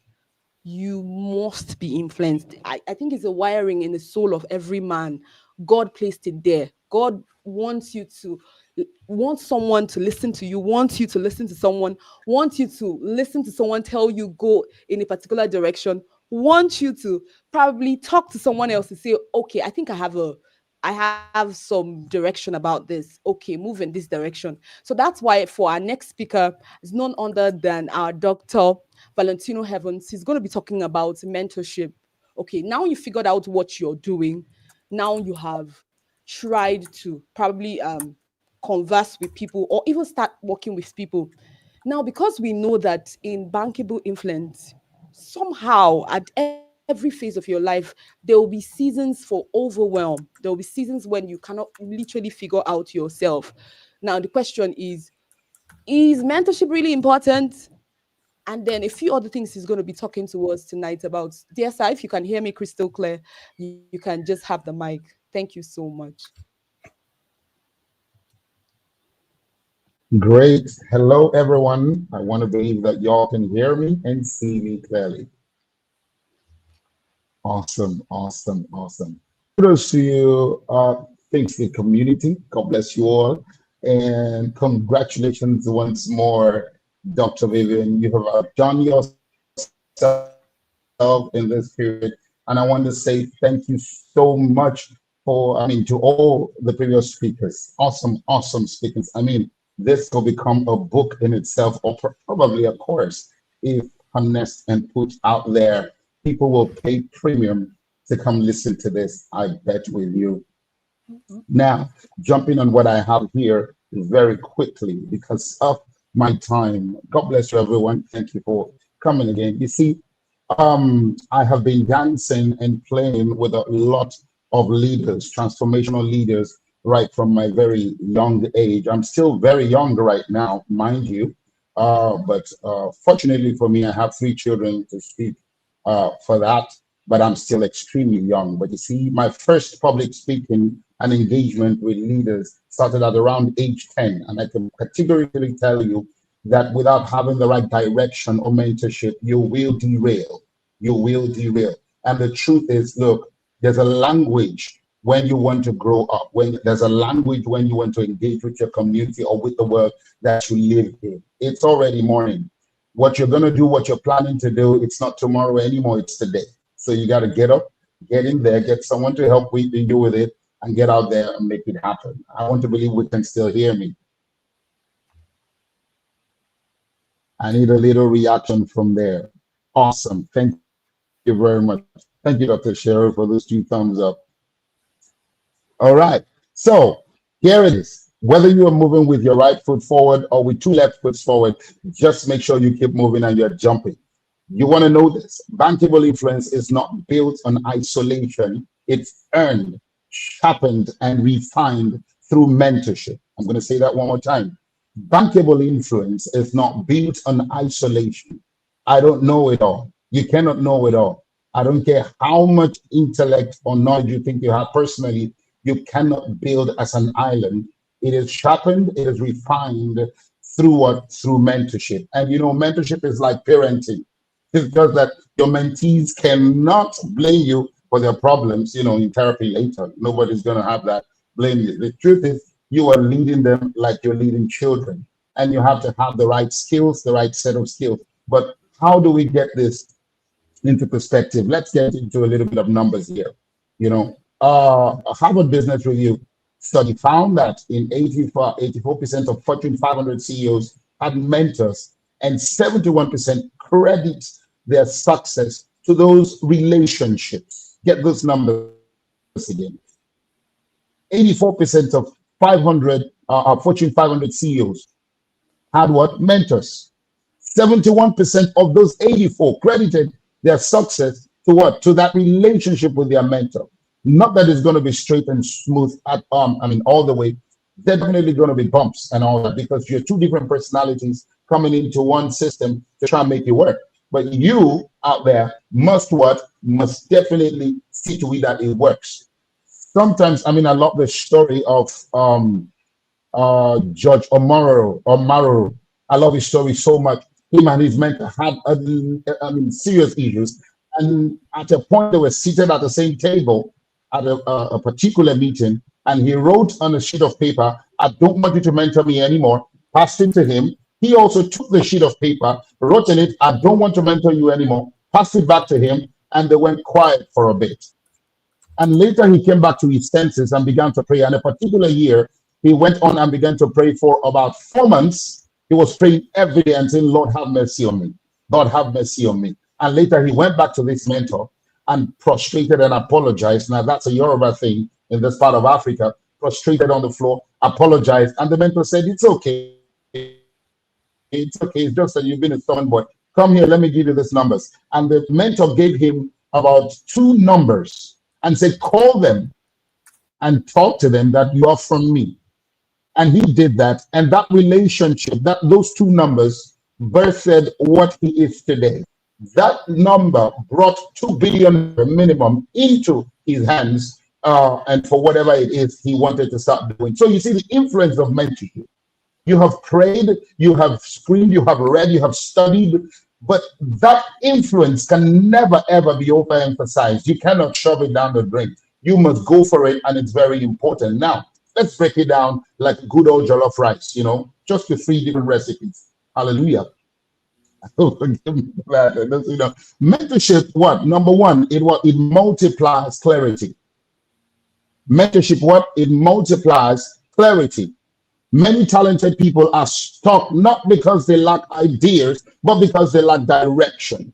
Mentorship is like Google Maps. It's just this time around, it's not Wi-Fi that is helping you, it's wisdom. Are you with me now? So you have to have it. It's a must-have. It's not an option of, oh, I've got the Holy Spirit. Or you say, my dad was so strong and all. You can have your parents as your mentors, but I promise you at times love could derail you. Love could truncate you because they love you so much they will stop you from jumping. Perhaps jumping actually is going to show you how to fly. So you see, mentorship goes beyond the walls of your immediate family relationship. Think Oprah Winfrey as an example. Oprah Winfrey credits her success to Maya. You know Maya Angelou? You've heard of Maya Angelou many times. She credits her success to Maya Angelou, her mentor, for helping her find clarity in her voice and vision. Oprah once said, a mentor is someone who allows you to see the hope inside of yourself. Many a times we begin to look for hope outside ourselves, but the truth is there is hope on your inside. You just have to reach in deep enough to find that hope where it is. There is a voice that you are silencing that really wants to break out. There is a lion or a lioness on your inside that has got it all figured out. But because of your physical experiences, because of the too much love that you've had on the outside, because of what you're seeing, saying, the voice of your relationships, past relationships, perhaps maybe you failed a bit in it, and that's telling you you're not good enough. Maybe you had one boss you worked for that kept looking down on your skills and ability, kept telling you you're not good enough. Look, what makes you a good and a holistic, bankable personality is the good, the bad, and the ugly. Everything put together makes you who you are.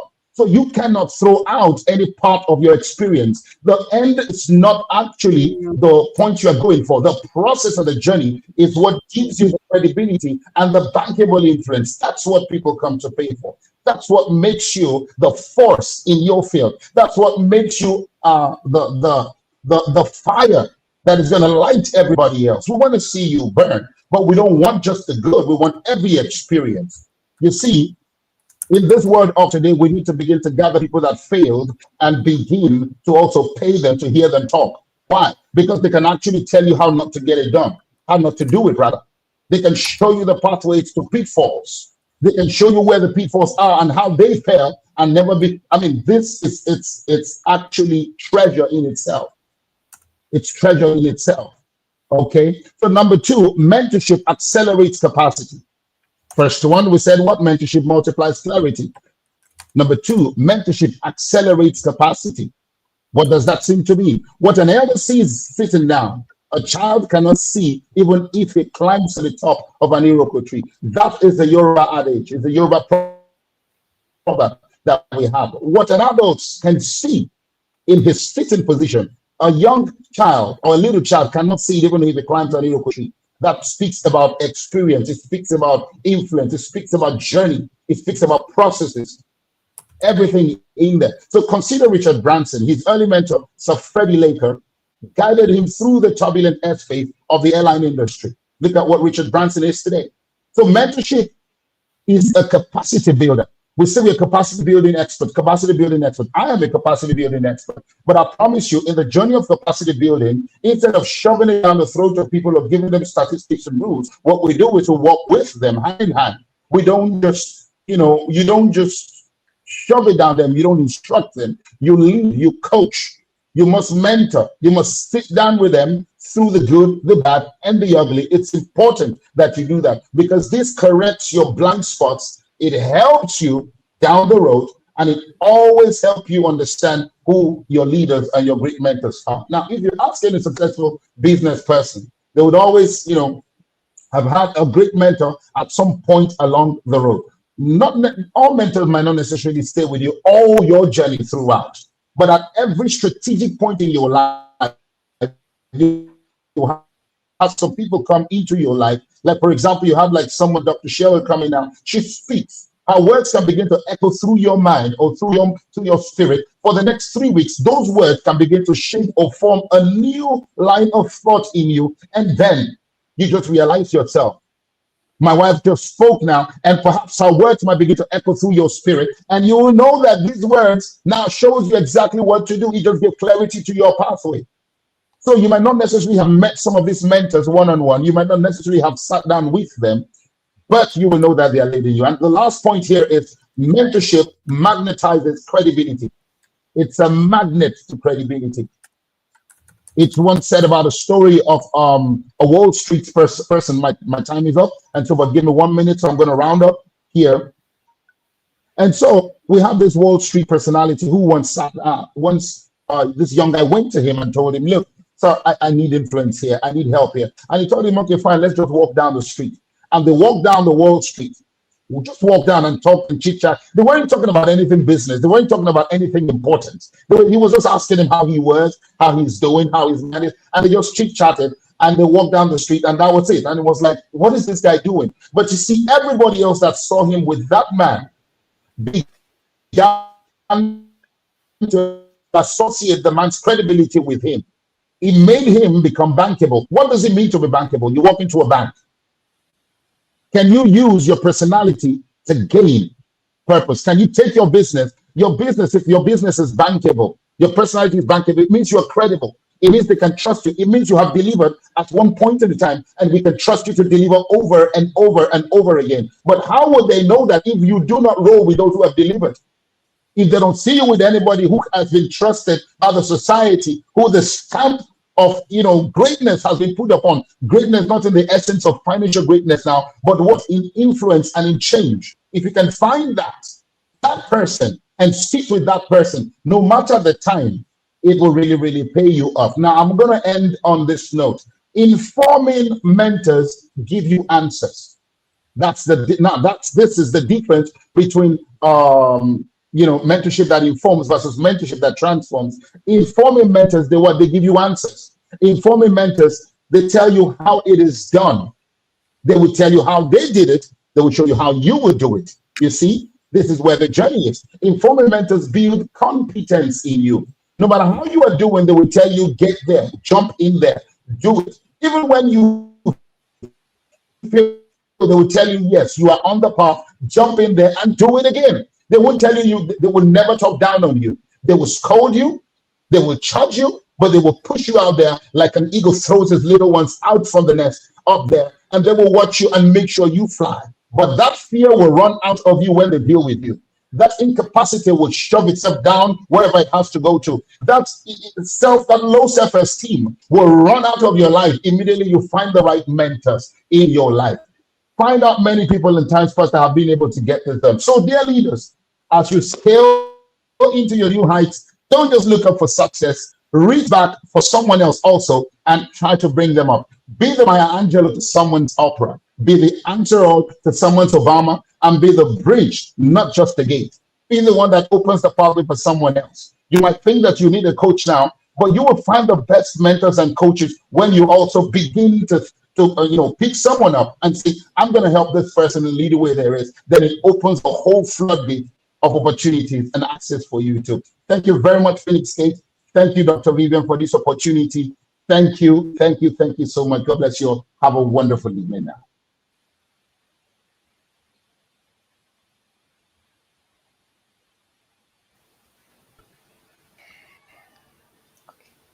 Awesome. Thank you so much, Dr. Heavens, for that amazing take. Mentorship is very important. And he said something that really touched me. He said, be the bridge, not just the gate. So maybe next year will be the Phoenix Bridge. I don't know who caught it, but it hit me right there. Thank you so much, sir, for that. Amazing. And I love that as well. So I think our next speaker is going to be speaking on collaborations and partnership. Dr. Kemi, I don't know if you can hear me. If you can speak now. Okay, I think the network has thrown her out. So I'm going to quickly just hand over this session to Melody and Delight. So Melody, I can see you already. So I would say the mic is yours. Thank you so much for coming on board. Hi, everyone. Good evening. Where are the movers and the shakers in the house? You know how we roll, guys. If you can hear my voice, can you please just react with an emoji? Let me feel you. Let me see you reacting. It's really, really an amazing session. I'm really excited to be here today. And guess what? We're not just gathering. It's a gathering of champions, gathering of those who have worked hard. And of course, we are celebrating our 1 year anniversary. And how do we celebrate a 1 year anniversary without telling our story, without sharing, the background story, how it all started? So that's why I'm going to be sharing my story this evening of how I joined the Phoenix Gates and what happened afterwards. So I joined the Phoenix Gates last year, August. That was the first time I decided to join a challenge because I'm really not the person that believes in challenge. Whenever I see people running a challenge, I'm like, oh, maybe this is not for me. I don't need to join a challenge, right? But I decided to go beyond it. I told myself that I'm going to try and see. I would rather try and fail than to just step back. So I joined the Phoenix Gates challenge last year. My God, it was fire. Like literally, Dr. Vivian would tell us that she's whisking an egg in the kitchen and she's trying to schedule her post. And I'll be like, me, I that is still single, what am I doing my time? Why can't I go there? Why can't I post? So that fire sparked up something in me. And I showed up on LinkedIn, started telling my story, started writing.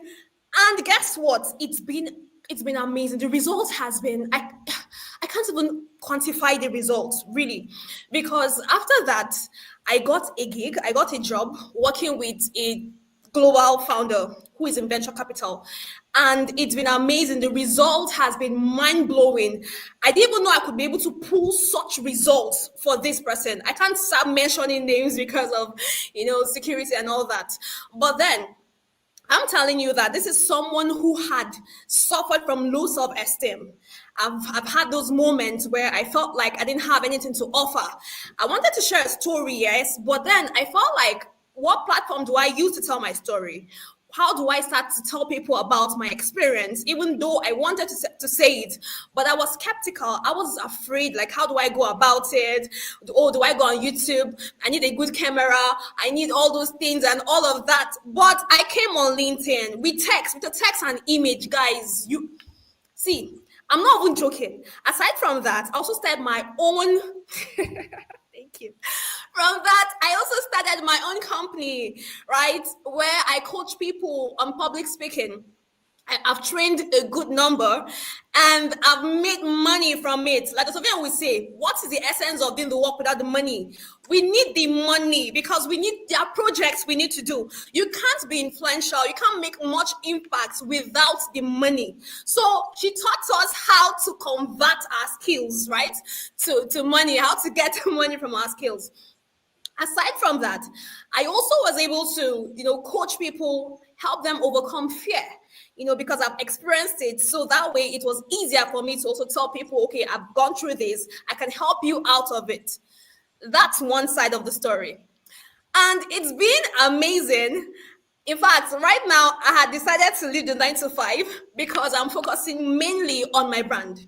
And trust me, I have no issue with 9 to 5. It's not because I resigned last week, and I'm focusing on my brand where I teach people on LinkedIn management. I've trained people on how, in fact, I did my last session just 2 weeks ago, my first session, just 2 weeks ago, training people how to optimize their LinkedIn profile, how to, sell themselves on LinkedIn, how to post valuable content. Also, this is someone who started last year with barely 40 followers. Right now, I have about over 7,000 followers. I'm close to 8,000 followers on LinkedIn. Guys, see, it's possible. You can do it. That's why I'm telling this story tonight. I'm trying to charge somebody. I'm trying to stir something in you to make you understand that you can do it. Yeah, you're not small. No matter how you see yourself, right?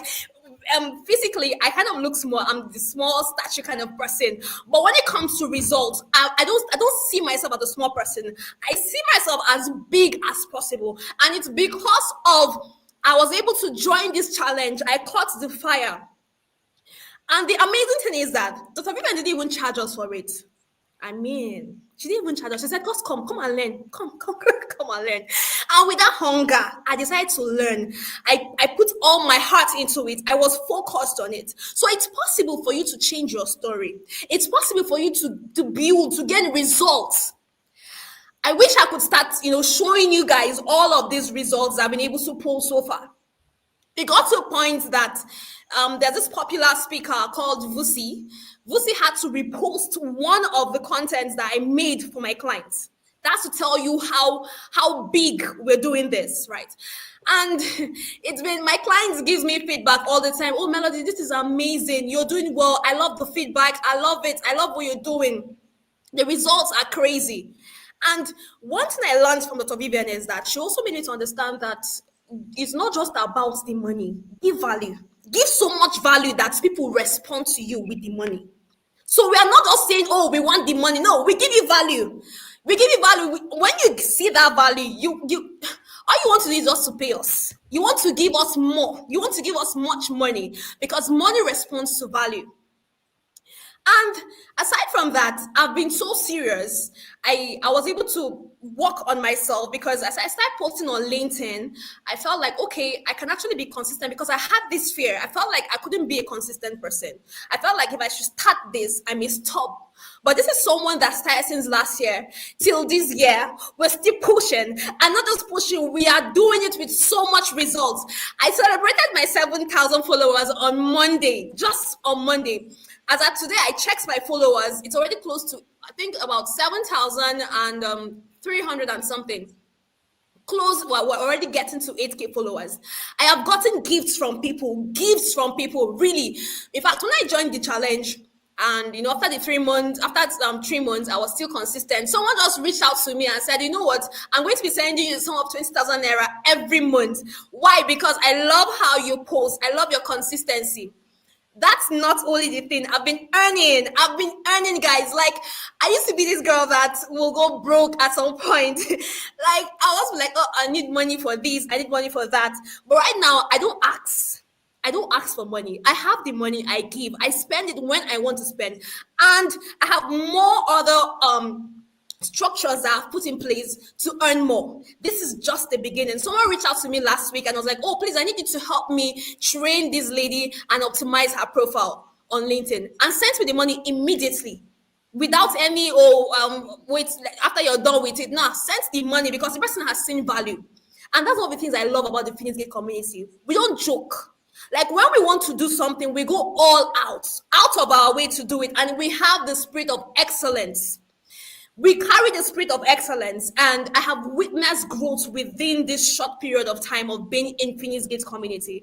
And I can tell my story. I have, in fact, even on LinkedIn, sometimes I post about it and I tag Dr. Vivian. I hope she doesn't get tired of me because this is a beautiful testimony. And I won't stop saying this. I won't stop sharing this information because, yeah, my life has been transformed. And today, I just want to say thank you, Dr. Vivian, for bringing up the Phoenix Gate community. Thank you for saying yes to the Phoenix Gate community because you have trained thousands of people. You've mentored people. Some are not here. I know some of them, and today they're also thriving, right? They are doing excellently in their own field as well. And I want to say thank you for the opportunity, and God bless you richly. I think I'm going to stop here. Amazing, amazing. I love what everything you said. I remember when we all started, I didn't really have a blueprint.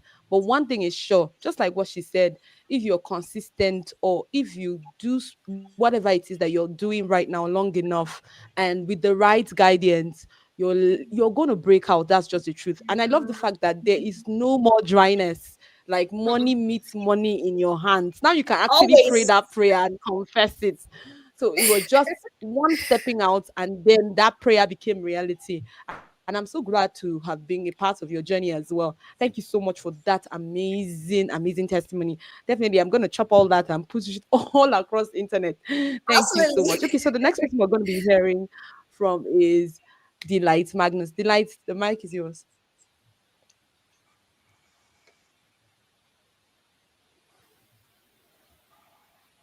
Thank you so much, Dr. Vivian. Thank you, thank you, thank you. I'm so glad to be here. It has been an amazing time so far. And I don't know if you're feeling the energy. I want you to put your favorite emoji in the chat box, the fire, everything. Let's feel that energy in the room. And in Phoenix Gate, one thing before I start is that we don't gatekeep. You cannot be on this call getting all this value and only you by yourself you're getting this value. So please share the link to somebody as we are still talking. Share the link. Much more is still coming. Let's keep our energy up. Share the link to someone if you can. React, like, so YouTube gives the video out. So we're celebrating 1 year in Phoenix Gate, and I'm super excited. We have a team, Bankable Influence, for the ones who are called to be seen, who's paid, and positioned. And one of the things that the Phoenix Gate has actually done for me personally is helping me being seen, positioned, and paid. I'm going to be sharing my story and giving insights from what I've learned from the Phoenix Gate so far. So I'm Delight Magnus for those of you that don't know me.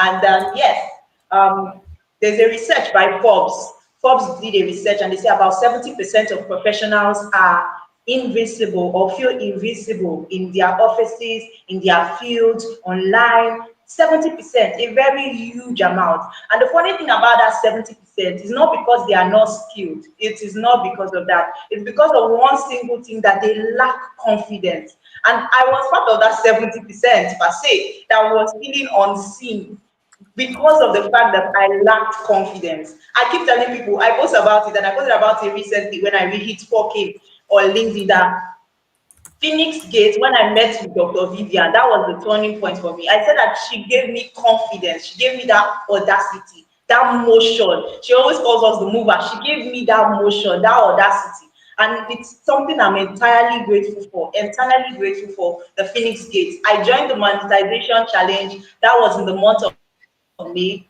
And even if I do not remember anything that Dr. V said, there's one word that has been on my mind, like it can't even disappear. She keeps saying there's money on the seat of audacity. And that tells you that she will give example that there are people that are making more money more than you, not because they are more skillful or anything, but because they are confident. And that's just it. That's just it. It's not the skill. You can have the skill. Having the skill that you can monetize is one thing. Yes, we know we want to learn how can we make money. But if you don't have that confidence, if you don't have that audacity to push for it or move yourself out there, you will still be stuck in that same position. And that was what the Phoenix Gate did for me. It made me sing. It gave me that confidence to come out from that 70% of timid people and be among the 30% of loud, valuable individuals. Yes, so I'm just going to be sharing some points that I've learned from the Phoenix Gate and be sharing my story, and I pray you get a lot of value from it. So one of the things that I learned from the Phoenix Gate, especially the monetization challenge, was amplify. Even up till recent, if we're having meetings as we're program, Dr. Vivian would say amplify. By amplify, what we mean is that okay, probably you are a graphics designer and you did a design, or maybe you taught some people graphics design. You don't come and tell us that, oh, I taught 20 people Canva design. Don't tell us like that. Amplify it. From the work in it. You can come and you can tell us, I trained 20 young African individuals on visual creation using Canva. There's a much difference between the two. And that was one of the things that the Phoenix Gate made me understand that yes, you have, even if it's one thing that you have done, that one thing can be amplified in such a way that it positions you and makes you sing so you can be paid. So you can have that one result, the way you will package that result will be so massive, so great. Someone is seeing it and they are attracted to you. They're like, really, really, really, really, really. And that was one of the things I learned from the Phoenix Gate, and I can testify about. Another thing that I got to learn was show up. Show up where you are. Show up with what you have. Show up where you are. Show up with what you have. Don't let anything limit you. Like this, that whatever you have at the moment, enough to start. Whatever you have at the moment, I don't know if you know, like it, whatever I have at the moment is enough to start. Whatever you have at the moment is enough to start. One thing is that Dr. Vivian is someone that removes that limiting belief from you. And that's what the Phoenix Gate is about. You are not to see yourself limited. You are unlimited. You are bankable. You are influenced, your position to be seen, paid. That is what it is all about here in Phoenix Gate. The movers, the shakers, a phoenix rising from the ashes. That's what the Phoenix Gate is about. It's what you have. Share it. She would always say, "Oh, gatekeep information." What I love about Dr. Vivian is that she's a giver. She gives information. Like I've not seen someone that is so free in giving. And you know the funny thing, just like scripture says, if you give, you receive. So the more she's giving information, the more information she's learning. And I've got to realize that the more I share my knowledge on LinkedIn and being consistent in LinkedIn, the more I'm learning. And it's amazing because I don't know about you, but I'm somebody that if I want to share information, I need to know how concrete it is. So because I'm trying to figure out, okay, who said this? I know I have heard this thing before, but who is the exact person that said it? I find myself researching who exactly said this. I start researching who said this, where did it come from, and I'm gaining more knowledge. So amplify, start where you are, and the last thing I want to say is package it. Oh my God, Dr. knows how to package. Oh my God. Imagine someone like me can write a book. I was talking to a friend today and he asked me to introduce myself. I said, my name is Delight Magnus. I'm a corporate trainer. You know the funny thing, how I got to go into this niche of corporate training was Dr. Vivian. During the live, she said something monetization challenge and I picked it. I know that she would be shocked because then we were arguing about the teacher of growth and all those kind of stuff. And then at the end of the day, she said something in that live, and I picked it that oh, really, corporate training is a thing that I can do with my communication skills, with my growth, with my analysis. Is that something I can do? I said, like now, that's what I'm branding as. So if you're following me on LinkedIn, you know that. And these are things. Package it. She told us to do 30 days or something. And if you talk about that for 30 days, it's the no, I'm giving people tips. So Jesus, Jesus. But that's the easiest way to write a book rather. I was like, that's the easiest way to write a book. Consistency talking about something for 30 days, 20 days, 14 days. You have a book package. And my God, that was how my book came about. Book package, just by talking about it. And I was like, are you serious? But yeah, that's what I got from the Phoenix Gate. So package it. That little idea you have, package it properly. If you need guidance, join the Phoenix Gate. But yeah, so amplify, start where you are and package it. Even if you don't get anything from what I know I'm talking a lot, I'm excited, that's why, but learn to amplify what you've done. Start from where you are and package. Amplify what you've done where you are and package it. I know I'm repeating myself, but repetition is for emphasis. Repetition is for emphasis. Yes, repetition is for emphasis. So amplify it, start from where you are and package it properly. Imagine me writing a book. No, no, no, no, no, no. This is like being so bold to even put the book out there because the book, if I want to be, I think I confessed it on my LinkedIn. I've been working on it since. I've been working on that project since. But the finish gate was just that push that pushed me out of it. I've sold about 32 copies now, 32 copies. And more people are I talk on LinkedIn, more people are okay. I've not shared the testimony with Dr. Vivian, but I'll share with her. A organization, it's an international organization. They reached out to me recently that she come and speak on the 14th of August because of the lady said she just saw me on LinkedIn. I'm like, really? And that the way I've spoken and all those things, I should come and teach. I'll give Dr. Vivian more details later. But on the 14th of August, I know that the flyer will be out soon, so I can make it public. But thank you so much, Dr. V. Thank you so much, Phoenix Gate. Thank you for bringing me out of those 70% of cowardly people to be among the 30% confident individuals and professionals. Thank you so, so much. Thank you. Amazing. This is so beautiful. I even wish we started on these notes, like we started with this testimonial so that people's head can literally start sparking up. But I want to say thank you so much for releasing so much fire, melody, and delight. More to come. Okay, so we're going to quickly be taking our next speakers so that we would have Dr. Kemi speak to us how partnerships and collaborations can help us amplify our voices. Like I always say, I tell the community people every time, I said, if you're already late, some of you, you're already late, and you're there somewhere in the corner trying to you're looking at people and saying, oh, when will you do it? I tell you again and again, this topic she's going to talk about right now is very important for us as a community, because that's exactly what we're doing. Like when we started the Phoenix Gate, I barely had 600 followers. Yes, you heard me right. But we moved. And then this is where we are right now. Well, I'm not much of a numbers person, just so that you all be thinking that, oh, it's when you have 1 million followers or subscribers or connections, that's when your life starts. I'll tell you again, no. With your 40 followers, 40 connections, I'm sure Melody will tell you that with her 40 connections, she spoke on the Phoenix Gate platform. I think it's on the second or third week. That's what we do. We push you to start something. So Dr. Kemi is going to be talking with us, or communicating or teaching us how to collaborate and partner with people in order to build influence. Dear Dr. Kemi, the mic is yours. Thank you so much for coming on board. Hello, everyone. I believe I'm loud and clear. To all the organizers, to the visionary of this amazing community, to all the moderators, the speakers so far, thank you, everyone.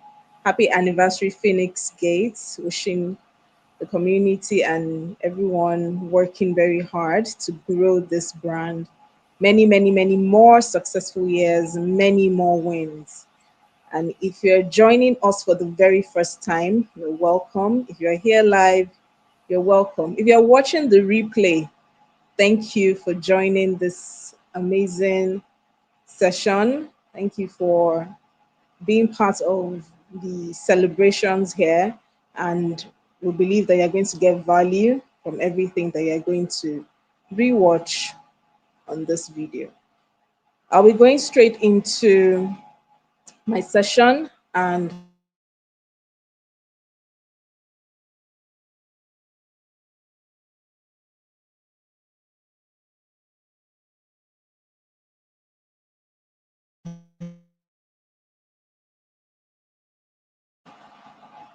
I'll be talking on how to leverage our partnerships to build collaborations, leveraging on influence, and being bankable.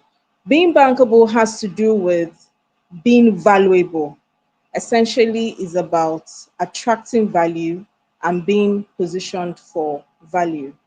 I did not start out that way, being positioned for value, but it was something that grew over time. And I would use my experience from LinkedIn because that was the platform from which I began collaborating and having partnerships with different organizations, individuals, and communities. And so I'd been on LinkedIn since 2009. For about 15 years, I'd been on the platform, and I treated it like an online CV. I'd put in my experience, my education, my expertise, and my skills. And I felt that was enough to attract whoever was interested in hiring me or working with me to contact me. But that came in trickles, and that was because I was not consistent on the platform. And then over time, I saw that the platform was much more than just listing out your academic or professional qualifications. And I began to see during the pandemic, especially because that was the period when a lot of people were working from home, that every time I made a very interesting post or I said something in connection to what I'd done, maybe working with the COVID committee I was working with at that time, I would get DMs, and then people would ask about how they can come into Nigeria, how they can reach the Ministry of Health, how they can partner with the different non-governmental organizations responding to the outbreak. And then I was like, wow, so this is what some of this, LinkedIn visibility coaches had been talking about, that LinkedIn is just beyond an online CV. And so there were some two particular coaches that kept on talking about LinkedIn intermittently on the platform, and then certain things that they said got my attention, especially for one who said she got multinational jobs back to back by being headhunted on the platform. She didn't have to send any CV. She didn't reach out to any recruiter. She got DMs. She was headhunted. She did interviews. And over the last 5 years, she had gotten almost 6 international jobs, from one big one to another. And then my sister, biological sister, also got a job on LinkedIn. And it was a very high 6-figure job. And then I said, okay, I think it's time to take this platform serious. And thereafter, I worked on my profile, and then I now started getting people reaching out to me. And these people that we've worked together have positioned me in such a way that in 2023, I was named one of the top female career women in Africa. And thereafter, I got partnerships that have helped me to land speaking engagements. And recently, I was in a panel and was featured alongside other Nigerian public health leaders. I was featured in a panel in the number one public health institution in the world, and that's the Johns Hopkins University. And that was from LinkedIn. So speaking engagements, consultations, being given that very prestigious award, which has even grown bigger over the years. That's the top 100 female career women in Africa. And with all those interactions and partnerships and collaborations, there were certain things I identified. And I would like to, I would like to draw your attention to these points, and please note them. So the first thing is showing a track record. And then in showing a track record, you have to share valuable content. And so your content shows your expertise. It shows that you have authority. It positions you as someone with value. And so that is very important. Your content, your consistency, and then your communication. For your connections or your followers or the people in your network, how do you communicate with them? What is your voice like? Is it warm? Is it friendly? Is it motivational? Is it inspiring? Or is it just very strict and professional? And there's been a generational shift on LinkedIn. And that is why the way the platform is now is not as uptight as it used to be before. So there's opportunity for flexibility, for showing your creative side, coming with your creative voice, coming with insights, coming with value, coming with your experience. What I've seen with the platform is that you can come with your 4Ps. Your 4Ps are your profile. How is your profile? Is it optimized? Is it showing your 5Es? This 5Es is the framework that I use in my coaching program, where I mentor early career public health professionals. And those 5Es are: is your profile showing your education? Is it showing your experiences? Is it showing your exposure? Is it showing your expertise? And is it showing evidence? That is, how have you documented everything that you have done professionally over time? For me, it was my profile that attracted these partnerships and collaborations. And then some people come to the platform with their passion. What are the things that drive you? For me, my own passion is public health, and then helping other public health professionals to become public health leaders over time, because that is a very important aspect of healthcare, where we need a new generation of people whose competencies and capacities have been built. And then some people come with their pain. There's so many people, on LinkedIn that have developed solutions from a place of pain. There were certain challenges that they had, and then from being able to overcome those challenges, they have positioned themselves to help other people overcome that challenge.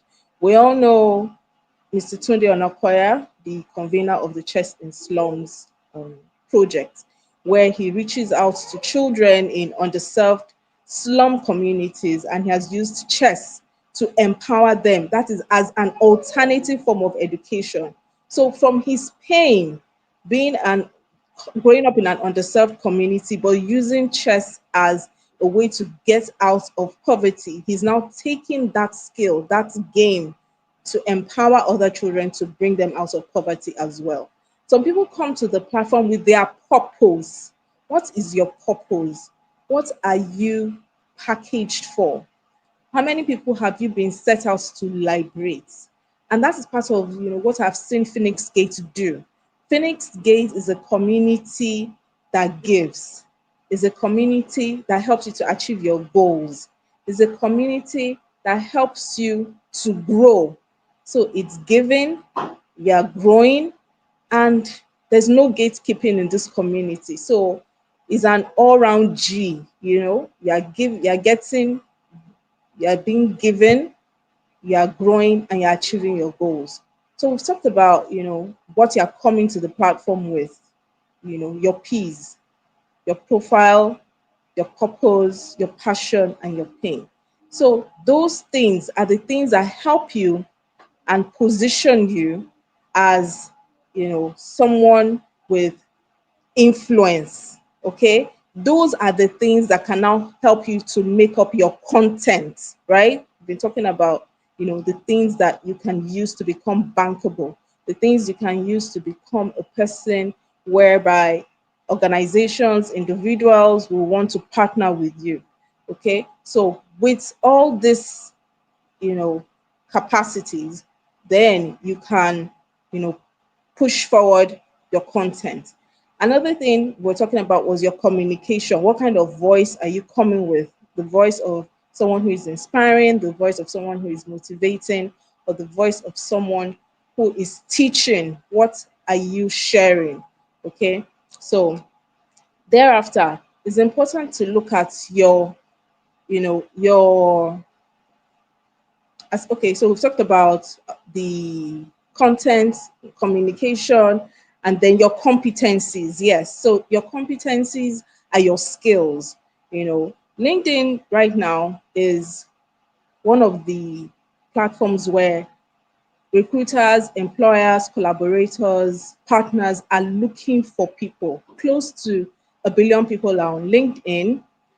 It is said that there are over 100 million people from Africa on LinkedIn, and from Nigeria alone, there are over close to 15 million people on LinkedIn.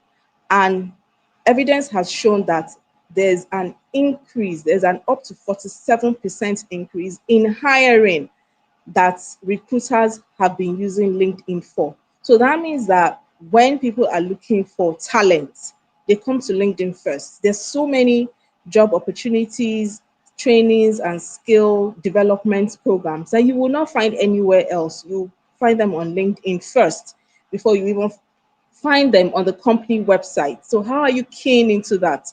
How are you connecting with those resources and those opportunities?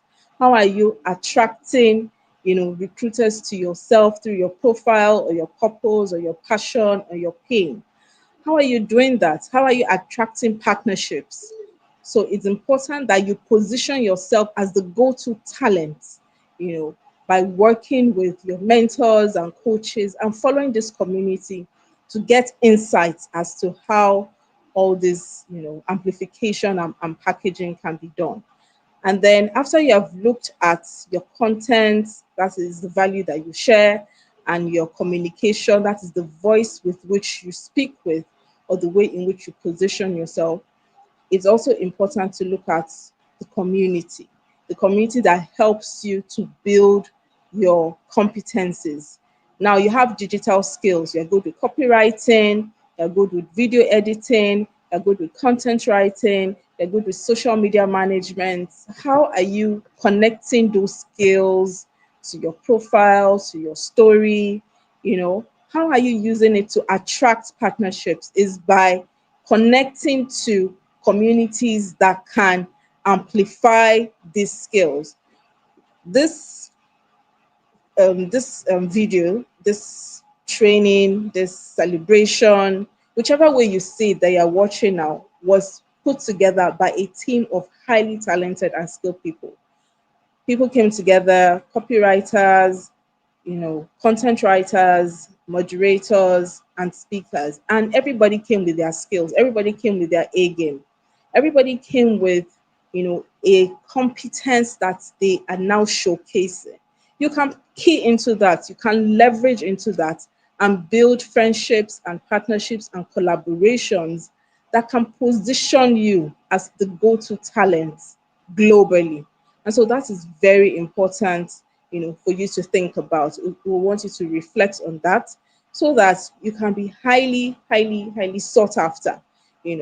The document I was looking at that was talking about, LinkedIn as being the go-to place for recruitment of talent said that most organizations that are using the platform are those in the tech, finance, healthcare, and NGO space. So if you have digital skills, Phoenix Gate is a place for you to connect, partner, collaborate, and leverage your skills. Now, what are the responsibilities of someone who is looking out for partnerships and collaborations?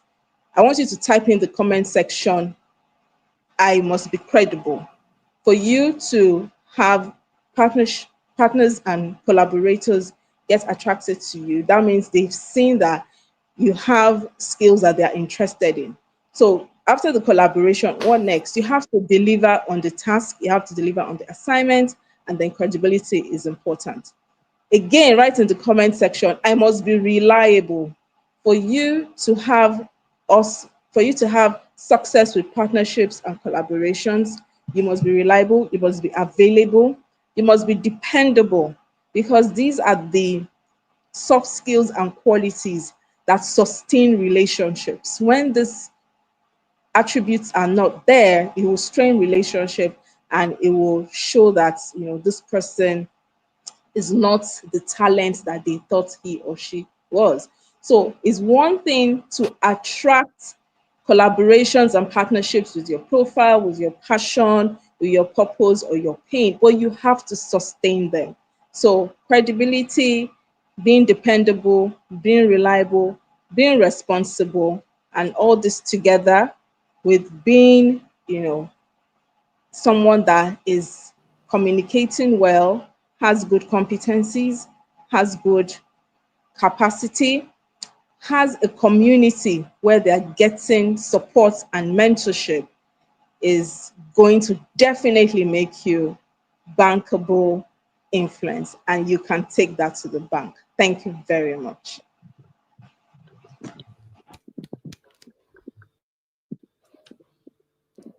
Thank you so much, ma'am, for that amazing take. Spicy. Literally, I love all the punchlines. I have my C's, I have my five E's, lots of them. I have my C's as well. So I know that I literally have them back to back. Thank you so much, ma'am. We really appreciate your kind input right there. So the next person who's going to be speaking right now, hey, I would want drum rolls in the comment section. I want drum rolls. Please, can we drum? I want us to drum because the mommy of Phoenix Gate has graced us with her presence. And I made it such a way that I wanted her to speak last because I want people to hear value. I mean, I can literally feel it in my lungs. God, thank you so much, mommy, for being our strength. Now, every single time, every single week we didn't have an event on the Phoenix Gate, mama will always come into my DM and she's like, Dr. Vivian, what is happening? Let's have another event. And I'm like, no, I'm not going to do again. I don't want.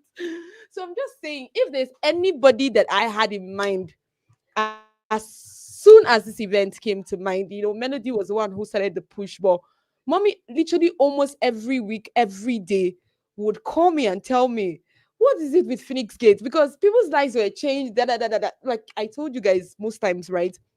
Burnouts can come in when you don't charge, and it happened to me directly. I'm the monetization coach. What it happened to me is because, like I said, when you exchange value for what you do, people would always want to do more. And I think that's me probably even chiming in a little bit on what Dr. Kemi said.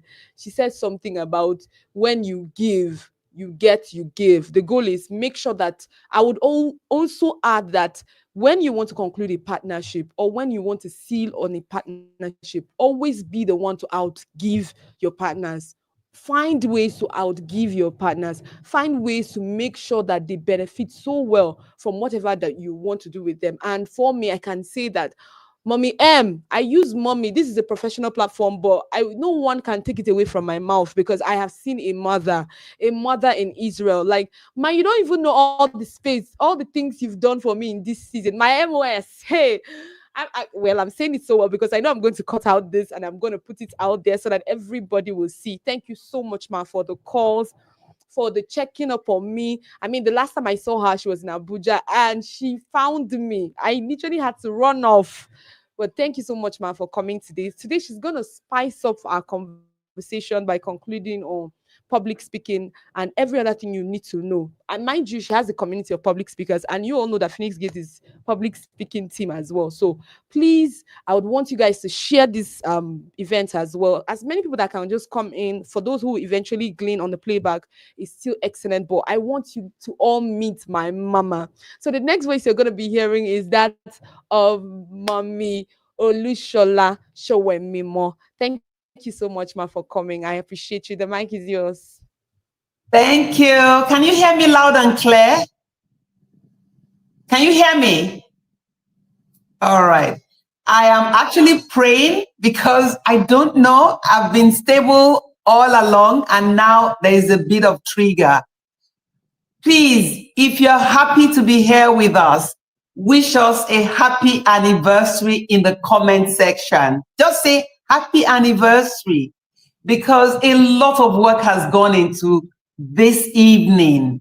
I see the effort of so many people. Some you are seeing and some you probably would not see tonight, but a lot of effort has gone in. And we appreciate the fact that the anniversary has come and we are even rolling to the end of the day. Now, I am to speak on monetizing your speaking skills. Let me first say that it is important to make sure that you are at that stage where you can actually monetize. Do not be in a hurry. And I don't want to sound like a wet towel, but I must have spoken for probably almost a whole year without even asking for money or thinking of monetizing, because I knew that I wanted to be so good that when I step out to say that I deserve to be paid for the value I'm bringing, people will pay me. So let me just throw that in. But tonight, let me say that you do not have to wait to be called to come and speak. You can create opportunities for yourself. It's about multiple streams of income using that one valuable instrument that you have, which is your voice. Your voice will take you places. And today I'm going to share with you 7 strategies. I'll be very fast about it so that I do not lose any of them. Number 1, create a signature training, one that is in your niche and you are comfortable with. Create that training and give it value. You want to be known for it. For example, when Tara Feladrotoye started, she was a makeup artist. That was what we knew her as. But as she got better, she moved into leadership, inspiring others and motivating them. That is where you want to be. The second one, you can offer corporate training and workshop. What I love about corporate training is that they identify what they want. You know, they will have had a gap analysis within their system. So by the time they are consulting you to come and train for them, you should be able to address their real need. I have worked with corporate for so long, and I know that you've just got to be the best for what they want. It's a lot of work, but what you want to achieve is that they will call you back next time. If you're so good the first time, they will call you back. That is the beauty of being able to put value to whatever you offer to them. Now, number 3, endeavor to author a book. I'm sitting here and I'm sitting on about 5 books, but I've told myself, people like Dr. Cheryl Cooper, I think Ms. Harper, they've all given me that push because I'm sitting on those books. There was a lady, when I went for the NSA conference a few years ago, she told us how she had been invited to be a keynote speaker. But I think the second day or so, they then sent her a message. Could we have the name of your book so that we can add it in your profile? And she hadn't written one. The daughter was the one that picked up the phone. And the daughter said, oh, we'll get it to you right away. And she said she almost fell off her seat. She told the daughter, we have exactly 15 days to go. And the girl said, Mom, you will do it because your story is not far-fetched. We're going to put it together and you're going to do it. Guess what? The book was ready in 2 weeks. She made 1,000 copies and she said she sold all except 2 copies, which she decided to keep for posterity. That is how much trust people have in you when you have authored a book and you are a speaker. It adds to your value. I remember there's an event I went to, Akin Alabi. Many people in Nigeria will know him. He's really good. Now, on that particular day, he combined his 3 books together and said all 3 books were going for 5,000 naira. I think each one goes for about 4,000 naira. Do you know that he had to send to his warehouse for more books? He sold out every single copy that was in print that day. He had delivered value. And the minute they realized he also had a book, it was not a big deal to jump on it, you know. Another thing, number 4, endeavor to speak on a global stage. I'm telling you, Dr. Cheryl Cooper is here looking at me. We were in the same team for the TEDx talk in Abuja. I had barely finished my TEDx talk and people were already saying, oh my goodness, would we be able to afford you? I'm telling you, this means that they have given me room to increase my fees. Why not you? It is doable. You only need to put your mind to it and put a lot of work to it. Where and how did I get on TEDx talk? Because right here on Phoenix Gate, I met Izu Samuel. And the first thing he said about TEDx talk, I didn't even take it seriously until somebody gave me a push and said, what's keeping you anyway? Why don't you have one? And that was how I jumped on it. So it's very, very important that you endeavor to stand on a global stage. It does wonders. And guess what? You become a global person. When you see those lines in people's bios, it is because they have actually done that. Number 5, one-on-one coaching. This is one of my best areas. It's not that I don't like group teaching, but with one-on-one coaching, I get to do a discovery. I know you, I know your strength, and then I play to it and we work together. I think it was last week on LinkedIn, I shared something that a one-on-one client had posted. You know, it is a lot of work. Let me just put that in. It's a lot of work. And sometimes your client is not in the same time zone. I have that. Sometimes I'm awake at 2 a.m. just to meet with my one-on-one client. Number 6, build a community. I never put my mind to it. But my first training, which was in December last year, I had people just waiting in my funnel and casually mentioned it to Dr. Vivian. He said, that's your community. Go put them together and let's do something, you know. Now, stay on top of people's mind, because once you have a community, believe that they are community today, they are clients tomorrow. Because when you give them value, they'll see the reason why they can do more with you. Now, let me give you a bonus strategy, and that is collaboration. You can collaborate with others, bring them in, and everybody offers something that they have. With that, you will start getting more confident. More people will know you because everybody is going to bring their own person. When you partner with experts, you also get to learn from them. I like that about that person. I want to do that. And then podcasts. Do not shy away from podcasts. I think it was Jasmine on LinkedIn, one of his posts that I read. He said he had met someone, and this guy, he was on his podcast probably about so many years ago. But he said, do you know that that podcast, as old as it is, people still reach out to him just by having heard him on that podcast? So it could be your podcast and it could be somebody else's. Do not turn it down anytime you are invited, because it is a major opportunity for you to step out and get known, be out there. Now, you can also have products. You know, I'm an organic farmer.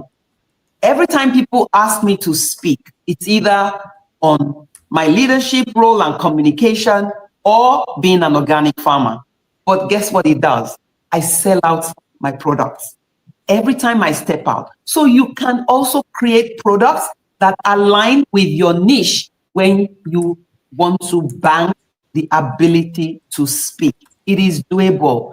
There are people today who ordinarily, even the t-shirts they wear, or even the t-shirts they wear are branded and people want to buy it. So create products once you are well known and you know that people will go for it. Let me end by saying, you don't have to wait for the perfect stage. You know why? You don't have to wait for the perfect stage to start earning. No, you don't. Because your experience is the stage already. Your experience is a stage already. Package it. Put your stories together. Prize it. And guess what? You can present it. I'm Olushola Showemimo, and it's been my pleasure being with you. I am sure I am within time. Thank you.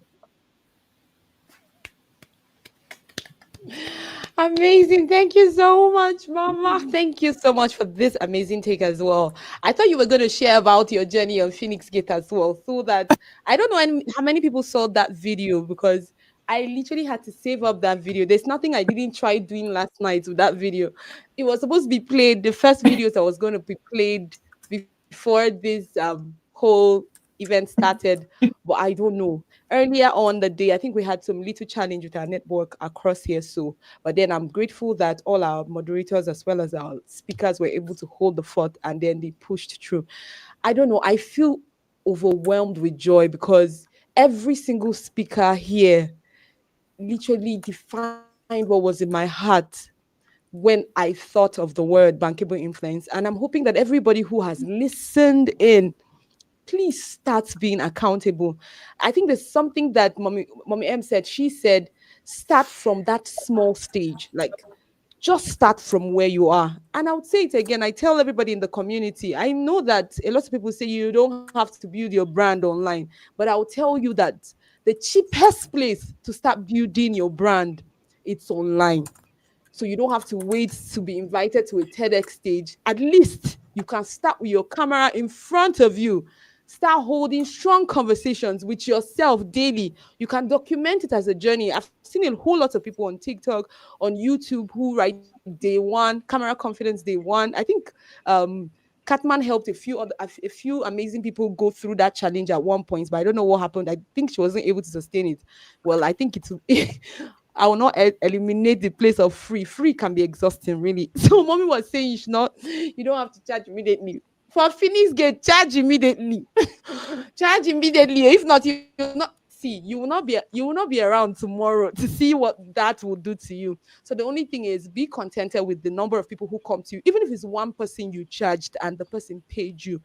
that energy you put into that one person can literally transform your life. So I was able to rope all those conversations together. But beyond that, please get your camera. I hope that a lot of people will be having more conversations, creating more content tomorrow. Yes, tomorrow is Monday. So we'll have people who would want to wake up. If you're like rock bottom on LinkedIn, rock bottom means you don't have engagement at all, you're just starting out. Yeah, 6 a.m. is not bad. If you can wake up earlier to pray, you can as well just post earlier. The thing is, the people they call LinkedIn influencers right now are actually those who post around that time. That's just the truth. Something about the algorithm. And then for us in the global south, a lot of people do things early because they have their 9 to 5 to cater for. So they post early, then they go off LinkedIn. So that there's a traffic usually in the morning. So just in case you're looking for ways to improve your engagement, the algorithm in your direction, you might just want to do that for a season. And that was what we did when we started our Phoenix Gate Challenge. Yes, we had time bound. If you can't post after a particular time, you must post before a particular time. That's because growth is hard. For me, that's part of the things I had to just conclude, right? If you want to break out, if you want to be bankable, if you want to be dependable, if you want to be influential, it's going to be tough. It's going to be tough, and it's okay. It's a phase. By the time you start growing, you start learning, you start collaborating, you can now start building systems and processes. So we talked about systems and processes today because we know that there are people who are already grown, so they can now start coming up with systems and processes so that they don't wear themselves out. And that was where we stopped. So I saw a lot of people asking about the community. Yes, our community gates are now open.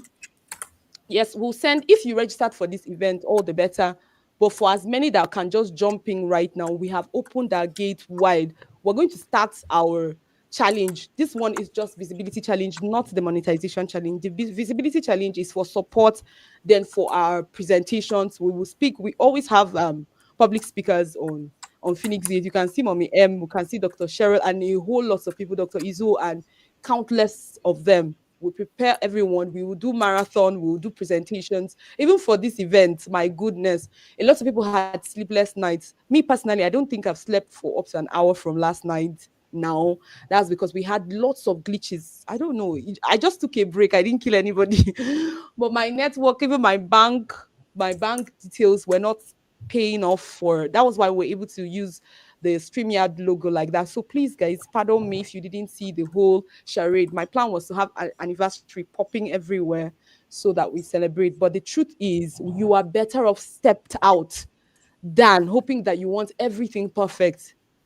And that's exactly what we did. So I would want to say thank you so much for everyone who has shown up until this point. I think this is our award season.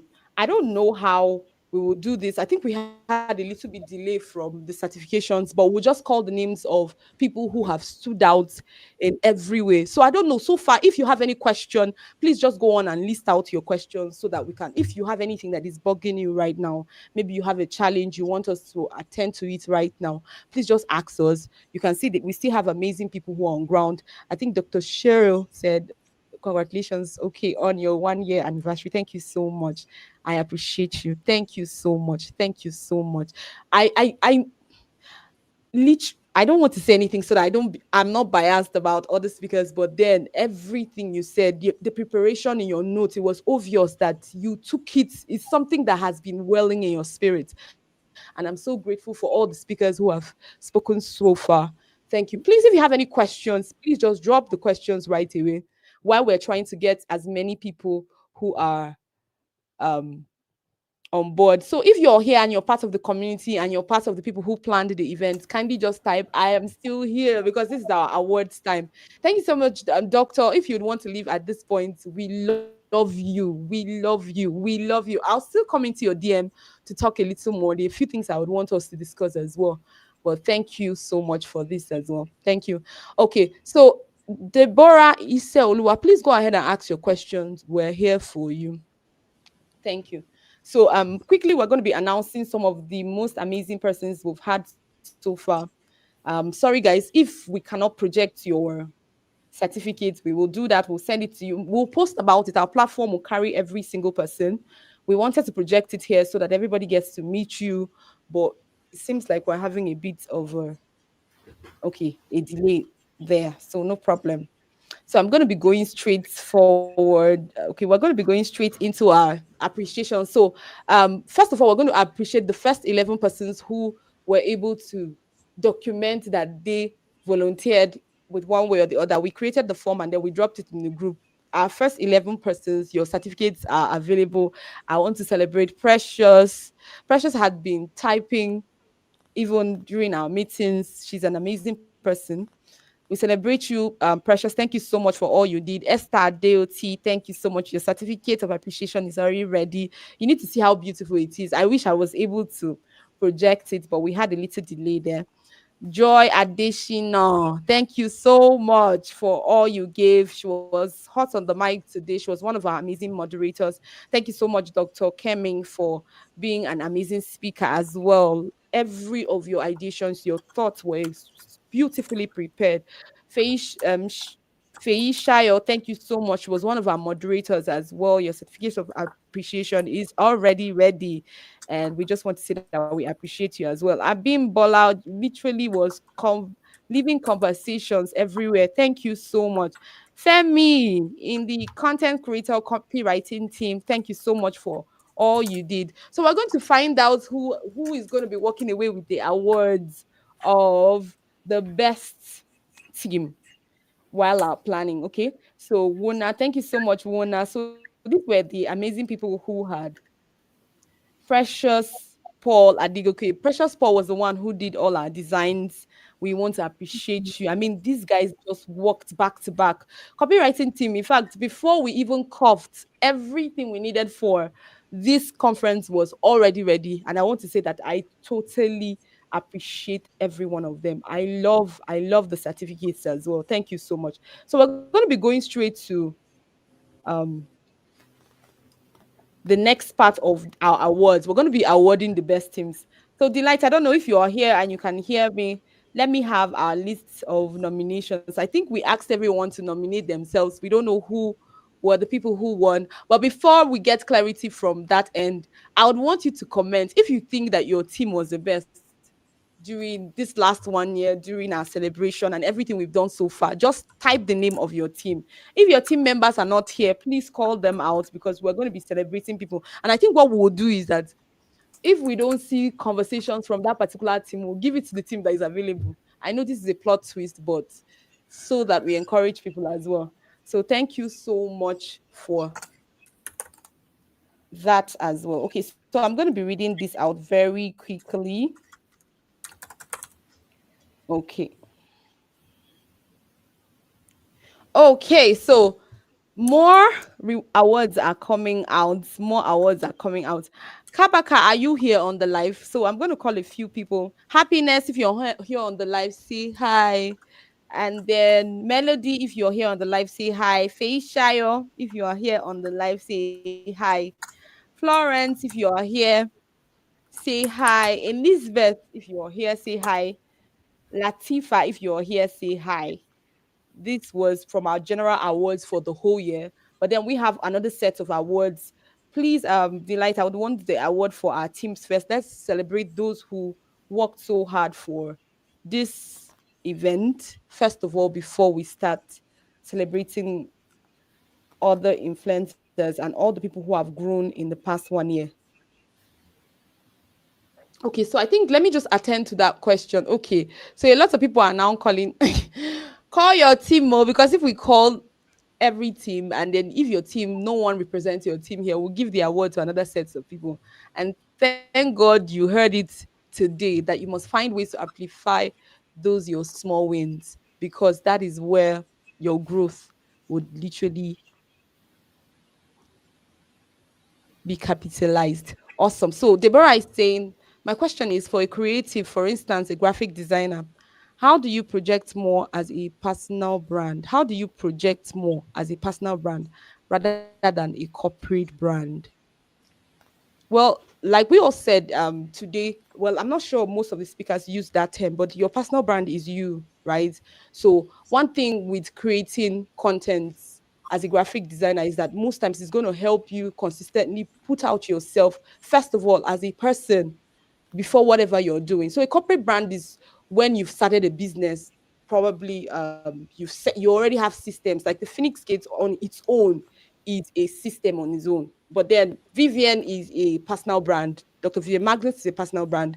And I've noticed that it's always very easier to grow personal brands compared to growing corporate brands. So that's why the Phoenix Gates group, I think I'm 20,000 plus on LinkedIn, but my Phoenix Gates group is barely almost 2,000. It's just simple. Everybody wants to see the face behind all that is being done. So, and as often as possible. So, for people who are also making plans to grow their corporate brand by themselves, they can put out themselves. I think that was what a few founders like Apple and a whole lot of them started doing. Steve Jobs, sorry, excuse me, they had to start putting themselves out more. Bill Gates. So you find out that Bill Gates will, on any social media platform, will be bigger than Microsoft. But the truth is, Bill Gates is a personal brand. Microsoft is his corporate brand. So if you want to build your corporate brand, the question is, have you actually figured it out yourself? I think that's everything we thought today.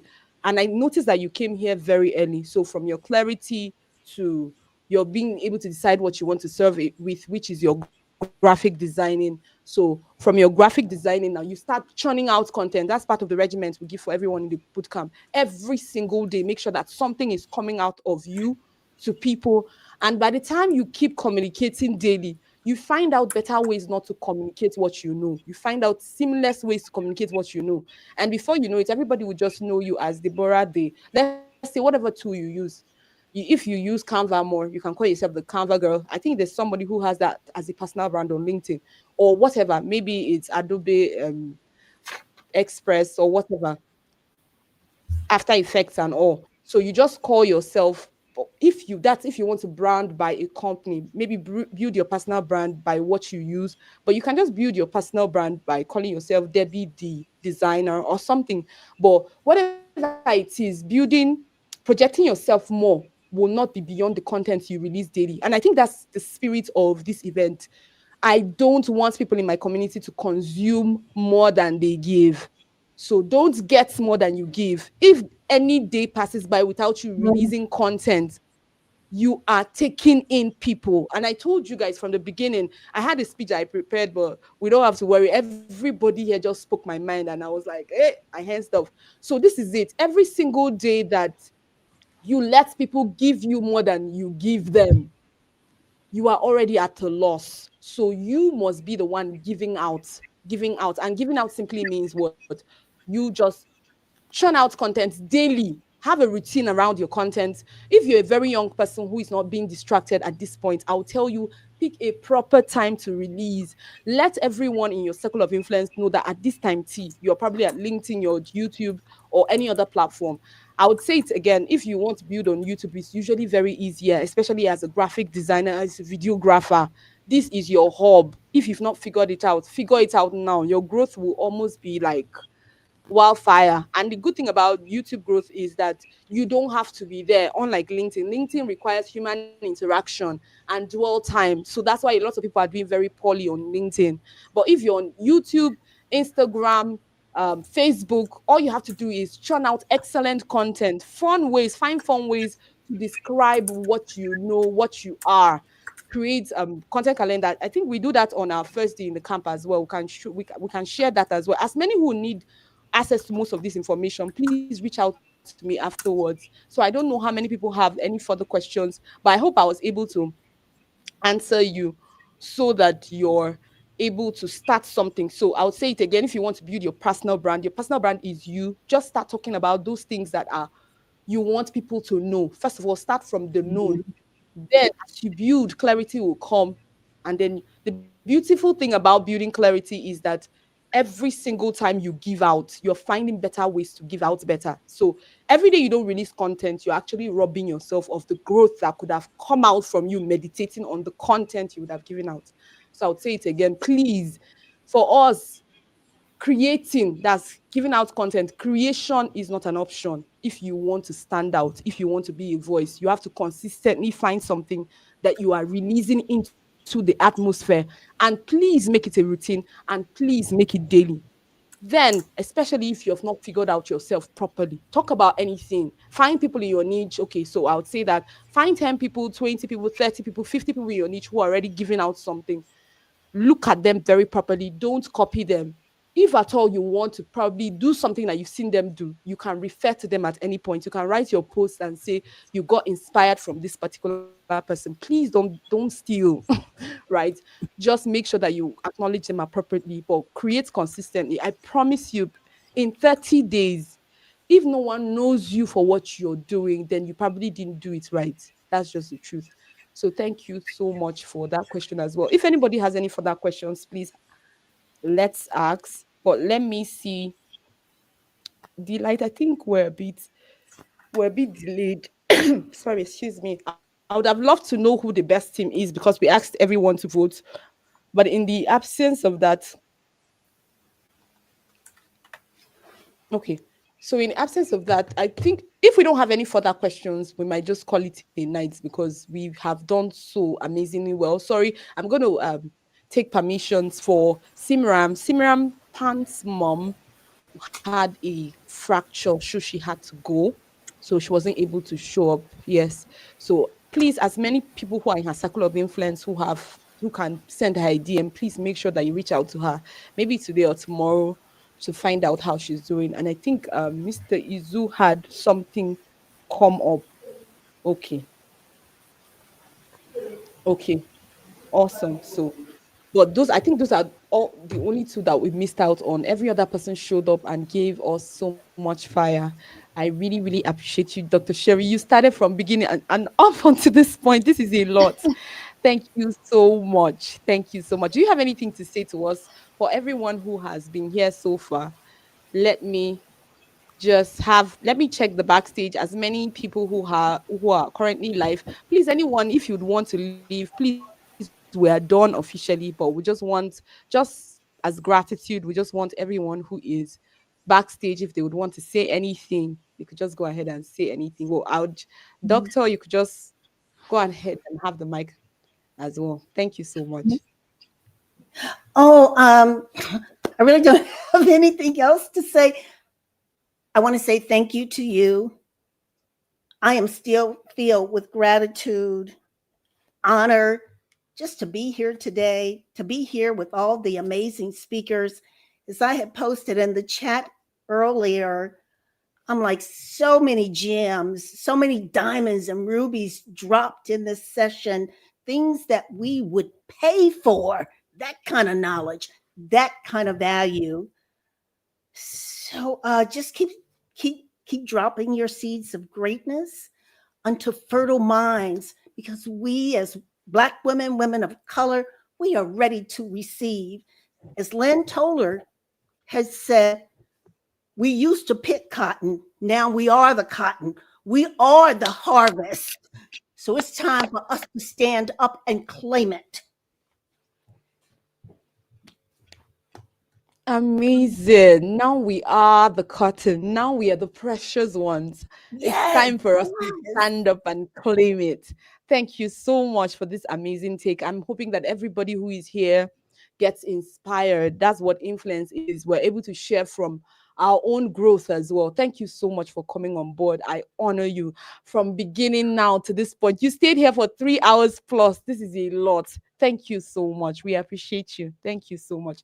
So I'm going to be handing the mic over to Delight, Catman, as many as for those who are on YouTube, we are done for the day. So whatever it is we're doing now, we're gisting. So if you want to say hello, you probably can come behind. But we are grateful that you came. Thank you so much. The mic is yours, Delight, Catman, Dr. Kemi, and anyone who is willing to say anything. Exchange Dr. contacts. Vivian. Please reach out to everyone. Okay, thank you so much, Dr. Vivian, once more. Thank you. I just want to say a very big thank you to you and to our amazing team of volunteers. Serving as the program coordinator for this event was an awesome opportunity for me, and I am entirely grateful to every team, the copywriters, community engagement, moderators, all our wonderful, amazing speakers. graphics designers, publicity team, every single team, admin support, technical support. I hope I'm not missing anybody, but I'm very, very much grateful to all of you. Social media also, yes, I'm grateful to every single team member, volunteer team. It was very difficult for us to pick the best team. When Dr. Via came, I was struggling. Is it the graphic designer? Is it the people? Is it this? But I just had to give it to the copywriters. I had to give it to copywriters because one thing is that they maintained excellence. Like before we even kick started, people were still trying to find their feet. Copywriters were there just a game. Even admin support, like it was really hard. Admin support, I knew there were issues, but they were still on point. The way they came back up was amazing to watch. Social media, publicity, every single person on every single team. I appreciate you all. Thank you for making this a success. Melody and I are grateful. Melody and I are grateful. I remember the first meeting, we were sharing ourselves as volunteers to different units. I was just at the back line. Originally, I just wanted to come speak, give my testimony. But after the whole thing, Melody reached out to me. Oh, are you the one assisting me for program coordination? I was like, no, it's not me. And she was like, But I said, no, it's not me. But I want to serve. I want to do something. I want to do anything. In fact, I just wanted to do something to make sure that the anniversary event was a success because I know how much Dr. Vivian has been an influence on my growth. And Melody was like, join, if you want to join all the teams, Seth, join all the teams. That was what Melody told me.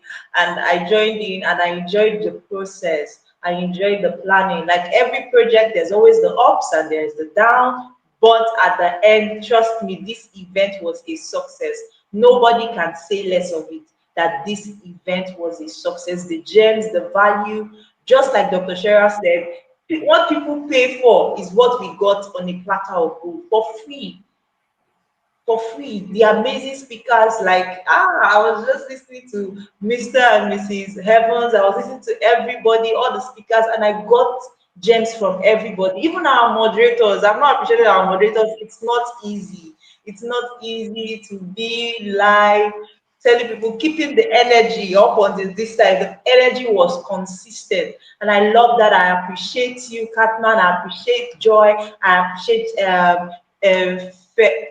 but I will get the name. Don't worry, don't worry, don't worry. Oh my God. Shay, Faye, yes, it's Faye, not Shay. Yeah, I appreciate the three of you. Moderators were excellent speakers, every single volunteer. That's just it. I don't want to say I love you guys and I appreciate the work that you put in. I saw everybody, and I am very appreciative. The reason why this event was a success was because of every single one of you. Even those of you that posted online, those that kept reposting the links, even everybody in the comments. I saw some people active in the comments. Those of you that signed up, this event was a success because of you, and I'm exceedingly grateful. God bless you. Next person can speak. Thank you. Girl, you gotta make me cry. Okay.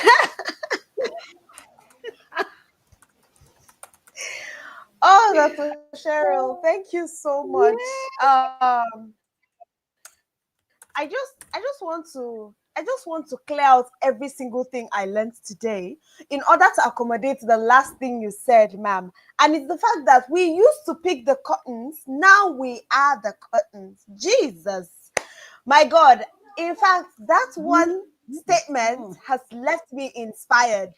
That's, in fact, I'm clearing everything I learned today. I'm taking this one statement. Thank you so much for being here. I also want to extend our gratitude for you. You have stayed. Oh my God. Oh my God. We did not pay for your time and you stayed. Thank you so much. God bless you, ma. Hey The man, Lord y'all was multiply doing it. you. I could not walk away. Yeah. Walk away. Yeah. The Lord multiply you. I pray that you continue moving heights. I pray that the Lord, I prayed you there is no limits to where you go, ma. Thank you so much. Thank you. And then also to the light, God bless you. Thank you for being available. I I have I throughout this event I've been in your DM and you've been my go-to person. So thank you so much. I'd like to appreciate Melody. Thank you for your efforts. Thank you to Dr. Vivian Magnus for this opportunity. Then thank you to Joy and Faye Shayo. In fact, I have gotten a sister from I like to okay. I know Joy, right? We know each other right from Joy is my girl. But then I have made a sister in Faye and I just want to say this has been an amazing experience. You need to see us today having our meeting. In fact, we forgot that we have never seen each other physically. We were really, really vibing, particularly with Feisha, honestly. So thank you so much. God bless you, Dr. Vivian. God bless each and every person that has participated to ensure that this is a success, and also to our speakers. Amazing presentation. God bless you and thank you for the honor. Thank you. Okay, and one last thing. Father in heaven, we ask that you seal the work that was done here today. Let the seeds of courage take root. Let the power of choice echo beyond this moment. And let every person leave reminded that their voice is not just sound, it's strategy, legacy, and light. Bless the paths ahead.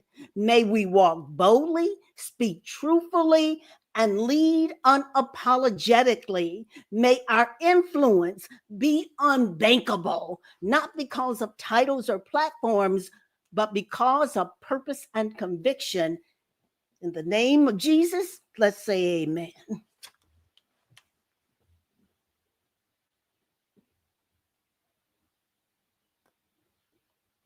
Thank you so much, everyone. So I think it's time we ended the live. So I'm gonna be ending the live in 4, 3, 2, and 1.